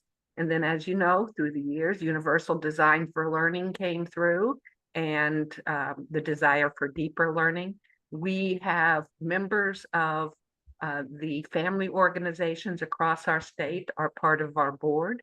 We make sure that we have students on our board, again, taking all of those perspectives, not presuming that we know everything. We know we don't, but we are stronger together. And the whole purpose is to empower learners with the tools and skills for self-awareness, self-advocacy. And our group has really taken a strong hold on the self-advocacy bits. Next, please.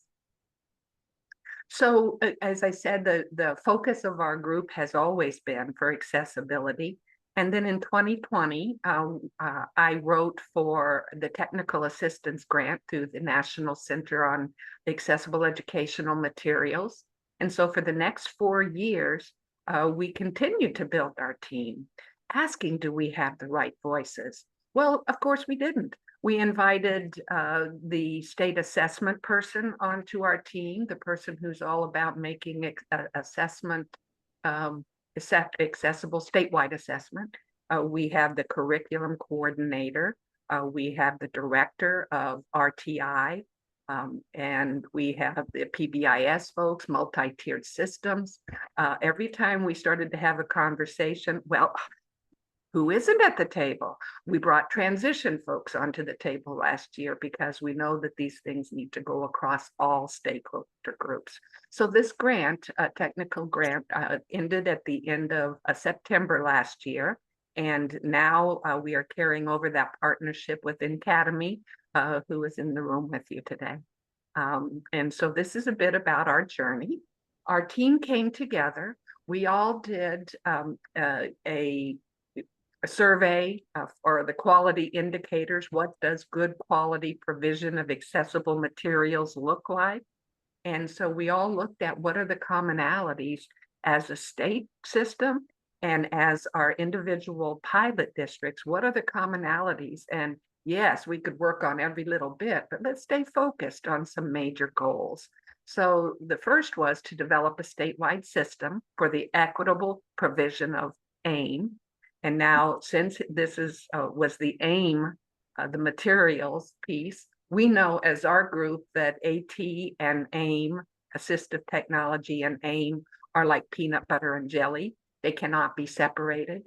So we are now the Oregon AT and AIM cohort. But as I said, this is where we began this national project. So that's what you'll see here. This is our, we created a logo right away. So that we could include it in our signature blocks, etc. Just really establishing what it looks like. And then the second goal, develop a communication system. As we put our resources together, where are we going to put them? We knew they couldn't stay in somebody's Google Drive forever. So that was our second goal, to make sure we had a place that could be referenced and could live on. You heard Jan talk about sustainability. That was our primary goal. We need to bake these things into the processes.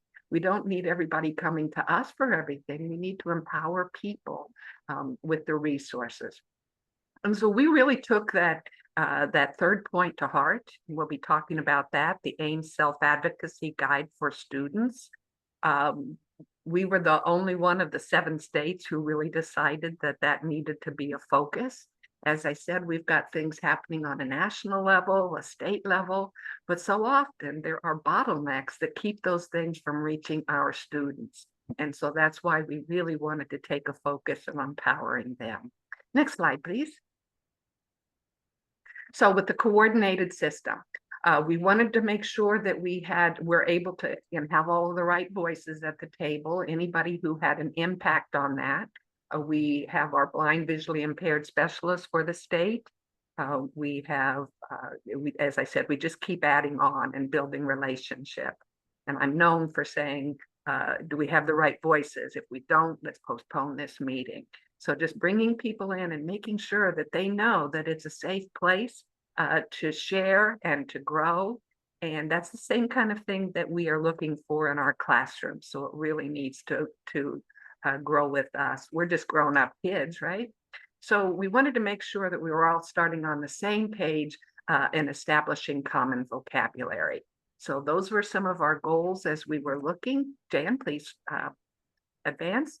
And we knew that in order to create that sustainable change, that we have to look at all of the dimensions needed, focusing direction, cultivating cultures, deepen the learning, securing accountability, and it all came through the leadership. So we developed a leadership team. I say we, meaning I and 3 other folks came together to make these decisions. And so we wanted to make them coherent and resonate across all stakeholder groups and across our state. Next, please. So looking at the power of coherence, I'm not going to read all of this, obviously, but what we need is consistency of purpose, policy, and practice. Some people think that switching things up all the time is going to keep people engaged, but some things need to be that foundation that kind of routine thing that you know you can always count on. So then you can build on that foundation for greater purpose. So that's where we wanted to start. Jan? And we had in Oregon for a long time, the assistive technology model operating guidelines have been around forever. We knew we needed to update those. They are still in need of updating because our team said, no, we won't do 71 pages. So nobody's got time for that. So what we decided to do was create a concise awareness level training document that we could use in our first years of building awareness around our state. We wanted to tie it to MTSS Tier 1 supports, and everybody really wanted it to be about UDL. But when you focus on UDL, and we love UDL, don't get me wrong, but when you start there, those kids that absolutely need it now need to be the first consideration. We can't wait for people to buy into the idea of UDL to make sure that it is a Tier 1 level support. We believe that if you're not addressing access at that first support, well, then you're some kind of a gatekeeper for information, because kids have to fail at that level in order to get it. So we wanted to focus on the kids who need it now and develop a resource for IEP teams. And so there's other things in the works, but this is where we started. You got it, Jan. Thank you. So what we created was a new resource, an IEP Teams Guide to AIM in Oregon.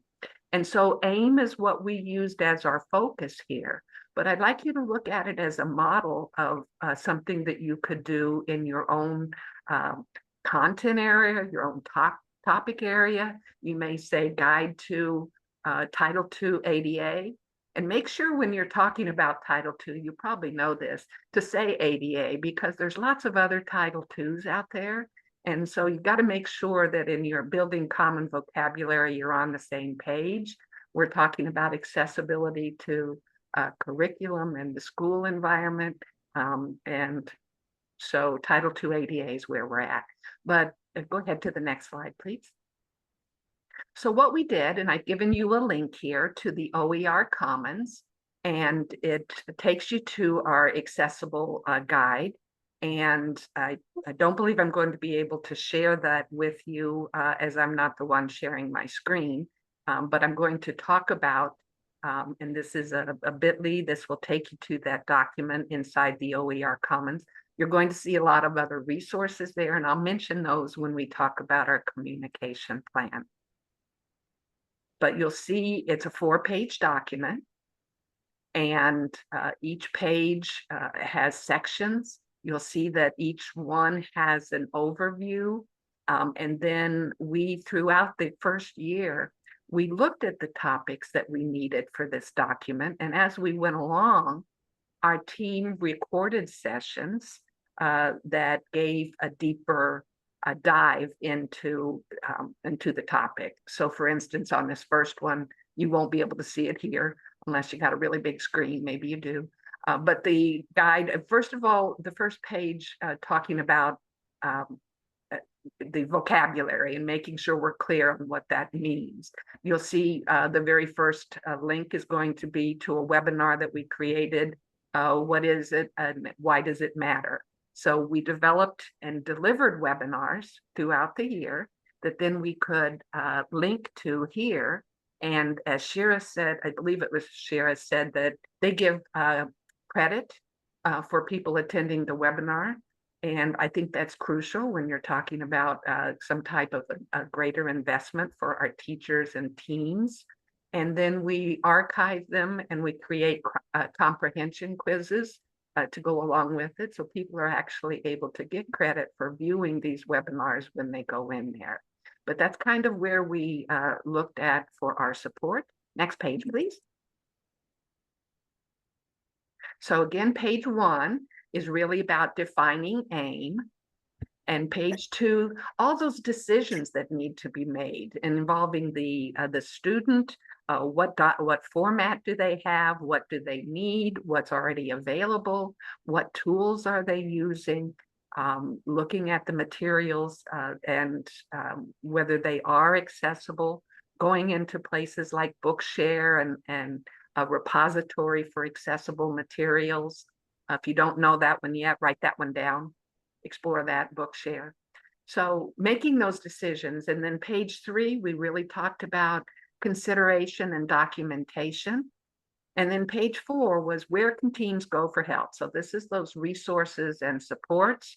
And now I see that I need to add in Academy to this list. So my friends in the room, there we go, edit already. So this was a guide and a format that we use that's really gained some popularity. We presented this at a conference in Orlando, ATIA, and it's just a technology conference. And within just a couple of months, I started getting feedback from people to show me that this is what we did and this is how we made it our own in different places around the country. So that's what it's really intended to be. Jan, next. So as we looked at our next goal, providing that statewide system included bringing everybody to the table, making sure that we had things to reach stakeholders. So again, that first base level of awareness. We have started to develop training beyond that.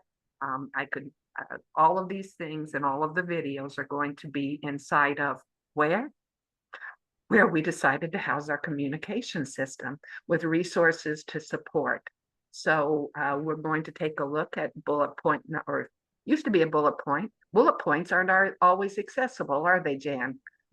Desiree, what do you hear whenever your screen reader tries to read the wrong shape of a bullet point? So I put numbers here instead. Thank you to Desiree, because nobody had ever said that to me before. So thank you for Desiree for being on the team, but go ahead and switch to the next slide, Jan. And so we decided to develop a system with the resources. And what you'll see here is we are inside of the OER Commons, that's Open Education Resources. And this is a platform that you will see so many different hubs is the main group. Hubs from around the country, and I think it might even go from around the world. We created a group, the Oregon Accessible Educational Materials Group. We created this group within the hub of the Oregon Open Learning. So Oregon Open Learning has their own, and so they are supporting it and are committed to OER. And so that was really why we decided to put our resources here, because that will enhance the sustainability. ODE is committed to keeping this up. And so we all know that we've had websites and that we've put all of our invested everything in, and then all of a sudden somebody changes the site, or they go to a different server and things start falling apart. So the OER is where we began to put our materials. We use this and refer to it in all of our trainings. Go ahead, Jan. Thank you. So within that, we wanted to be able to, and when we looked at some of the quality indicators, making sure that you have your guidelines, that they are written and that they are disseminated broadly in a place that people know that they can get to them. So again, we dove into the OER Commons, and OER, the resources in there are open, and you can go in, you can do a remix, you can save it on your own. But when you go here, you'll see that we did several webinar series from across the years. We did one called AIM Across the Lifespan. And so we had a virtual conference where we focused on early education. We focused on transition. We focused on the different aspects and the different stakeholders presenting from their own perspective. But now we can link to that anytime that we are presenting in the early education realm or whatever that looks like. So we really wanted to have things that we could refer to in the different groups. Next, please. So that's a link to our communication page. You will, and the bit.ly, go on in there and take a look, and feel free to add materials if you have things. We have a new spot that is called Title II ADA, if you can imagine that. And in our group, it was about a year ago when somebody on our professional learning team said, this is coming down the pike. Well, most of us were so engrossed in what we were doing on a daily basis that this person who's always the forerunner, always the one who brings things to our attention, he brought it to our attention. And so we've been taking a whole year of looking at and getting, making ourselves aware, because it didn't seem like there was a whole lot of guidance out there to begin with. And so looking at and training folks, but that's when I was really glad I walked into a session that Jan and Desiree and Jen and Cheryl were presenting in Orlando, and it just happened to be the right place. So follow your intuition. You'll be happy you did. But when I went into that room, I thought, okay, this is something I can get around, because the VIGS is a model for putting the onus back on the vendors. I'll say that I think we're all in agreement that we can't, each individual, think of all of the teams across the country and all of the districts and all of the schools who are working on these things. I know that Academy has a focus on training folks, but we also need to make sure that the onus goes back to the vendors. And the other thing is,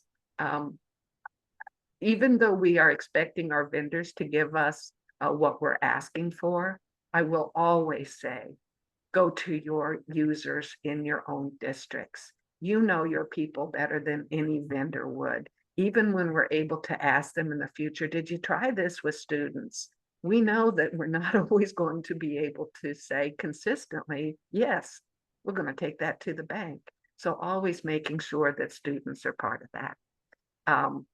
Go ahead to the next one, please, Jen.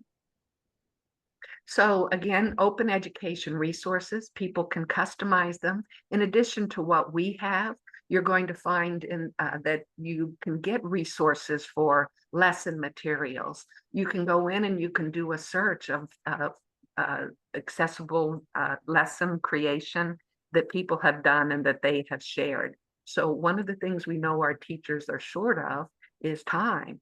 So if there's a place that they can go and they can pull and they can adapt and remix, OER is one of those. And again, as I mentioned, for sustainability, our state is all in on this. So we really felt like it was something that it was going to help us bake it into the pies. Next, please. I'm going to come to our pride and joy, the student self-advocacy pieces. In our first conversations, we had our higher ed folks, we had our voc rehab folks. These are all people who part of our team. As soon as we realized they needed to be there, we invited them. Yes, we copy them on everything. We don't pick and choose to say, oh, they're about transition. They don't need to know about early childhood. We send everybody everything, because you never know where somebody's passions might be. That person in transition may also have a student of their own who they need this information for. So we had the voc rehab, we had our state tech act folks at the table. And what kept coming up consistently is kids don't know what they need when they leave us. They don't know what they need for so many reasons. Sometimes they hear it in high school and it's okay, well, that doesn't apply to me, or it doesn't mean anything until I graduate. But then if they're not really looking at what they need, they're not able to advocate for it. They go to get voc rehab and they have no idea. So somebody has to start the testing all over again. So we really wanted to take a focus and start it way back, even in planting the seeds in early education, that you may be focused on kids who have your kids who have complex needs. I also support therapists. So some of our kids have really complex fine motor, etc. But when we're looking at it, we really want everybody to be thinking of our kids have unlimited potential if we help them to realize what it is and give them the tools along the way. Next, please. So after lots of consideration, after looking at what is out there, we saw things for self-advocacy and assistive technology, but realized early on that we were going to have to be the ones to create something specific to learning about what are my accessible materials and once I know those, what are the steps to advocacy? So you'll see this is the front cover. We really wanted to make it a user-friendly and engaging type of format. So we kind of went with something that's got a comic book feel to it. And it's really geared towards the 5th to 9th grade group, although we've used it for older students. And so this is a brief manual that takes you through. Go ahead, Jan. Pointing out, it is the educator's responsibility to provide aim. We're not trying to say that kids need to be taking over this role. It's our responsibility no matter what. But whenever we don't help our kids to be involved, whenever we enable them to say, here you go, here's what you need, and we don't help them to learn and have that self-awareness, then they don't, if the system is falling apart or somebody hasn't given them what they need in a timely manner or otherwise, they need to be able to step up and know what's going on. So the accommodations need to be implemented, and without the student input, sometimes that's not happening. It's just a fact. We needed to empower our learners to develop the skills to know what they need, and then not to be afraid to ask for it. Next. So this is where you'll find it.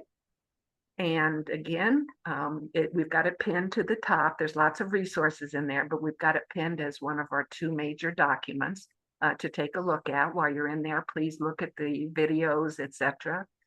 Look at, we're just building the Title II area, so it's starting to get populated now. But please go ahead, take this, look at it. Next, Jen. And so within this book, we really wanted to focus on this teachable skills of self-determination. So choice-making, decision-making, problem-solving, all these things that involve executive functioning underneath of all of this. So there's so many teachable moments here, but really goal setting is something that's foreign to kids. Self-regulation, self-advocacy.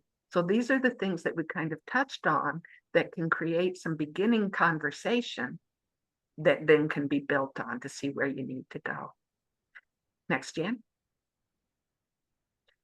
So again, really wanted to presume potential up front and proceed as if everybody is going to be able to know and advocate. Next, Jan. So think about the students in your own world as we go through just a bit of a review. What AIM skills do they need? And what else might they need to learn? But also think about whether the students or the people that you would agree with, that you know would agree with you. Always you filling out the little worksheet, but also looking at where the student thinks they are. So there's just so many. One thing that has been shared with us is that we know these things need to be talked about, but what are the talking points? Where do you even begin? But going through here, we really found that there were some lots of points that additional discussion could come into play. Jan? So we just started with information for parents and teachers, table of contents, looking at the workbook. We started off, we were adults putting together guidance. We vetted it with kids. They said, oh, wait, too wordy. And so they helped us with rewording it in something that made sense to middle school kids. So we had them do a bit of a self-assessment, looking at where they are. We'll look at that in a moment, knowing their skills, knowing a plan, ready to advocate. But the number 9, if you can see that on here, was one piece I was quite adamant about, the circle of support, helping to determine who are the people I can go to. That's important for us and really important for our kids. Some of the conversation that came out of this was an awakening of the kids that I do have people that care about me. I'm thinking about a particular conversation. I started working with the JDAP folks, juvenile detention programs. And so we started with a small pilot group in these conversations. And I saw tears and thinking, oh, I do have people that care. So just helping people to know that really helps that being able to advocate. Next. I'm probably going to have to step this up a little bit. I realize we've only got a few minutes, but the accessible materials. And so we really defined what are those, what does that look like, helping kids to come to understanding of what do you mean? Because AIM, advocating for my AIM, what do you mean? So the whole process is helping them to understand what that looks like. Next, please. What is self-advocacy? Again, great interactive comic book feel to it, effective communication, explaining needs, and then helping to think about, I'm going to be able to. This is really the basis in defining self-advocacy. Next. What are the skills that I need?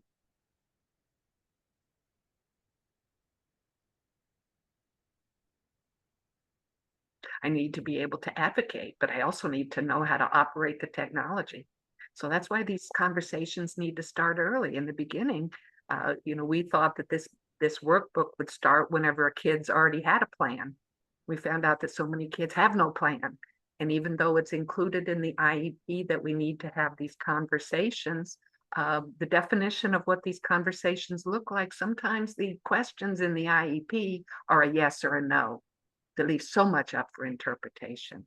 So again, these are talking points that help you know where you need to step in with the kids. Next, please. So we gave a simple rating scale. For some kids, we actually printed out little blocks like this to help them to get with it or know what they needed to do. So the rating scale was flexible to make sure that it was accessible for all learners. Next, please. So then we just went through our self-assessment. This is one of the first things that you might do. Now, as I mentioned in the JDAP program, we really knew that these kids move in and out. They may be there one day. And if you don't have a hook to help them to know that this is a place for them, this self-assessment was going to be a little too much. So where we started with was the circle of support.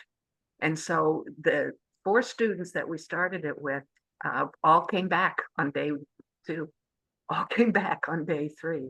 So just helping them know that this was a place, they couldn't even believe that people were listening to them. We know that accessibility for these kids oftentimes starts with reading and the lack of skills.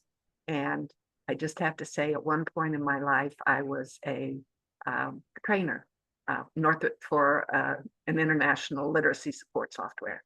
And so I went all over North America in training, and I trained in the prisons of Kentucky.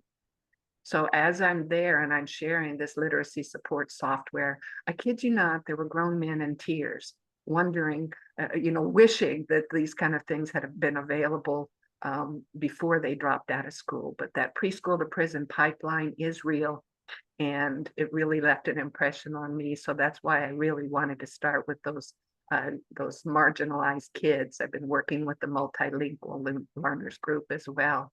We have this available now in Spanish. We're looking at others upon request. It's available in Braille, so you can include those kids who oftentimes may be left out. But looking at, is that me? Do I know how to describe my goals? That's not me. No, nope, not at all. So just going through and having these conversations individually or as a class, that's where you start. Go ahead, Jen. And again, the circle of support. I just can't even begin to tell you how meaningful this piece has been. Some of the stories that bring tears to your eyes, and hopefully you'll be sharing these back with us someday soon. But the circle of support, huge. Next, Jen. Thinking about all of those people. It takes a village. Next.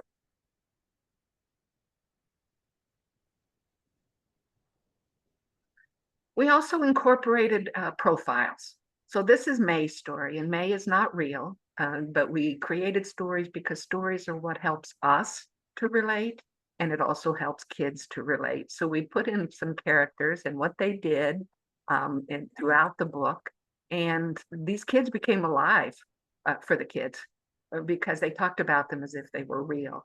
And so May told her story about what she did. And now, okay, now we can talk about it and you can relate to it because we know this is kind of abstract until you start to put names to it and faces.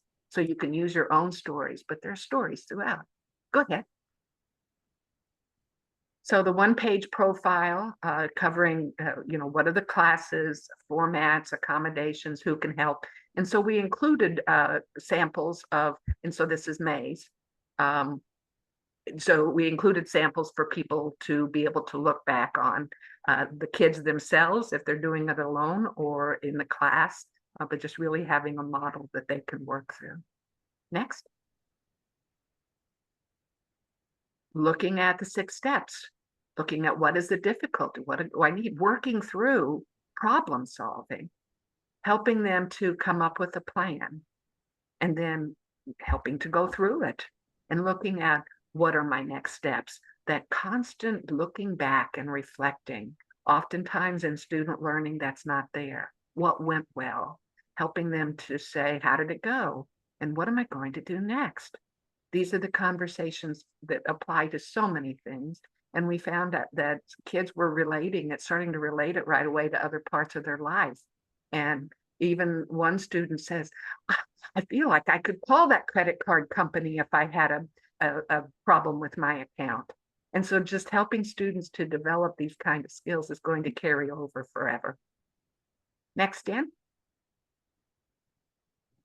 So again, knowing the steps, something got shifted there, but the students must now create their own and start looking at self-advocacy. So we gave them a blank one. Next, Jan. And then Julio told about his plan and his story. And Julio went to somebody and they had an issue. And so they sat down like reasonable people and talked about it. And the teacher actually saw and heard Julio's story and said, oh, well, okay, now I get it. And so Julio then was able to say, that worked. But even if and starting to do role playing in this way has been huge. And having someone from the office, let's say, come over and be the teacher and do a little bit of role playing. If we don't help kids to have something in their memory bank, they have nothing to draw from. So we know that success needs to come through practice.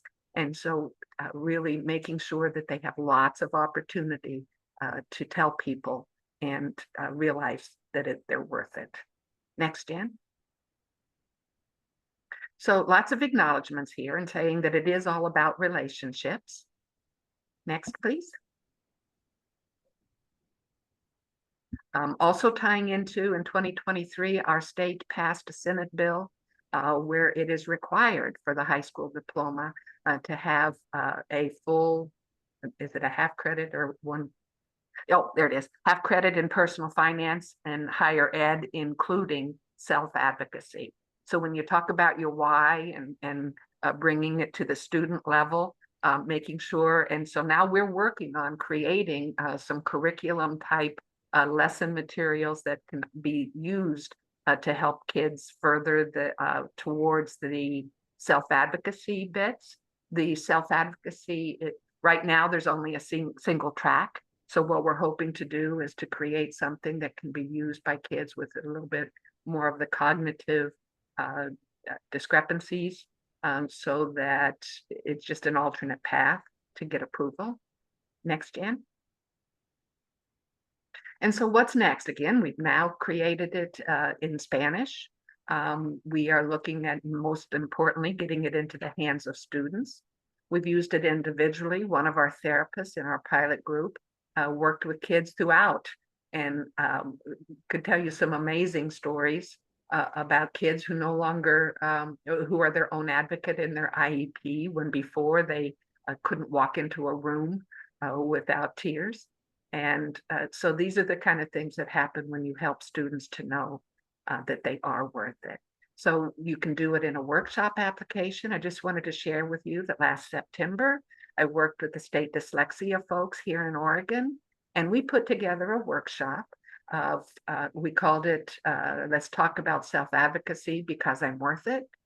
We held it on the campus of University of Portland. The education students joined us and facilitated, so now they're learning about this before they graduate. We invited parents and the kids and their educators. So we had about 115 people in our first session. 30 of those were kids who brought at least one parent with them. We had sessions from Google and Apple talking about built-in accessibility tools. We had a keynote who is a national personality with dyslexia. We had kids coming in with their heads hung low. Their parents said, "Oh, they're really nervous." And I said, "Oh, I'm really nervous too. Let's get through this together." By the end of the day, those same kids left feeling community within their group. And that was huge. We know that one day is not enough to change everything. There needs to be some pre and some post work to help kids move this forward. But by the end of the day, they were chanting when they left, and arm in arm with new friends. So these are the kind of things that we have seen. I'm now working on one with you in partnering with our vendors for AugCom, augmentative and alternative communication, to do workshops for kids who use AugCom and their parent. Yes, ideally, they will all be part of the same inclusive workshop someday, but we're not quite there. But these are the kind of things that we've been working on. Right now, we have we have in draft format, I can share with you very soon, AT and AIM in the early years. And so that's K through 4 coming out, that's geared toward the teacher with the same types of skills. Do I have another slide, Jan? I saw her walk away. That's usually when somebody needs you. Okay, so these are the things that we have been doing that all start with the building a team and getting together with the common why. And yes, this was all focused around AIM, but it really, AIM is part of Title II ADA. It all comes together, but because we have built such a strong team that is so invested, we have been creating things that can help our accessibility movement be baked into those pies. We can now take and do a pivot and really have that deep focus on Title II and that work, because once you've got a team who is so invested, so dedicated, switch topics and they're ready to go. Let me know how I can support you. Any questions that I might help you with. Thank you. Thanks, Deb. Okay, so we were going to do this clear and cloudy thing, but I think since it's time for lunch and I don't want to be in between you and lunch, is if you're thinking about things that you have questions about over lunch, we'll take just a couple of minutes when we get back from the lunch break and try to answer those questions that are still a little cloudy for you. Like maybe there's a couple of implementation questions that you have. We'll cover that. I really appreciate Deb taking the time to be with us here today, because self-advocacy is not something that people are intentionally taught in our schools. And it's so important in the digital space, especially for kids to become good self-advocates.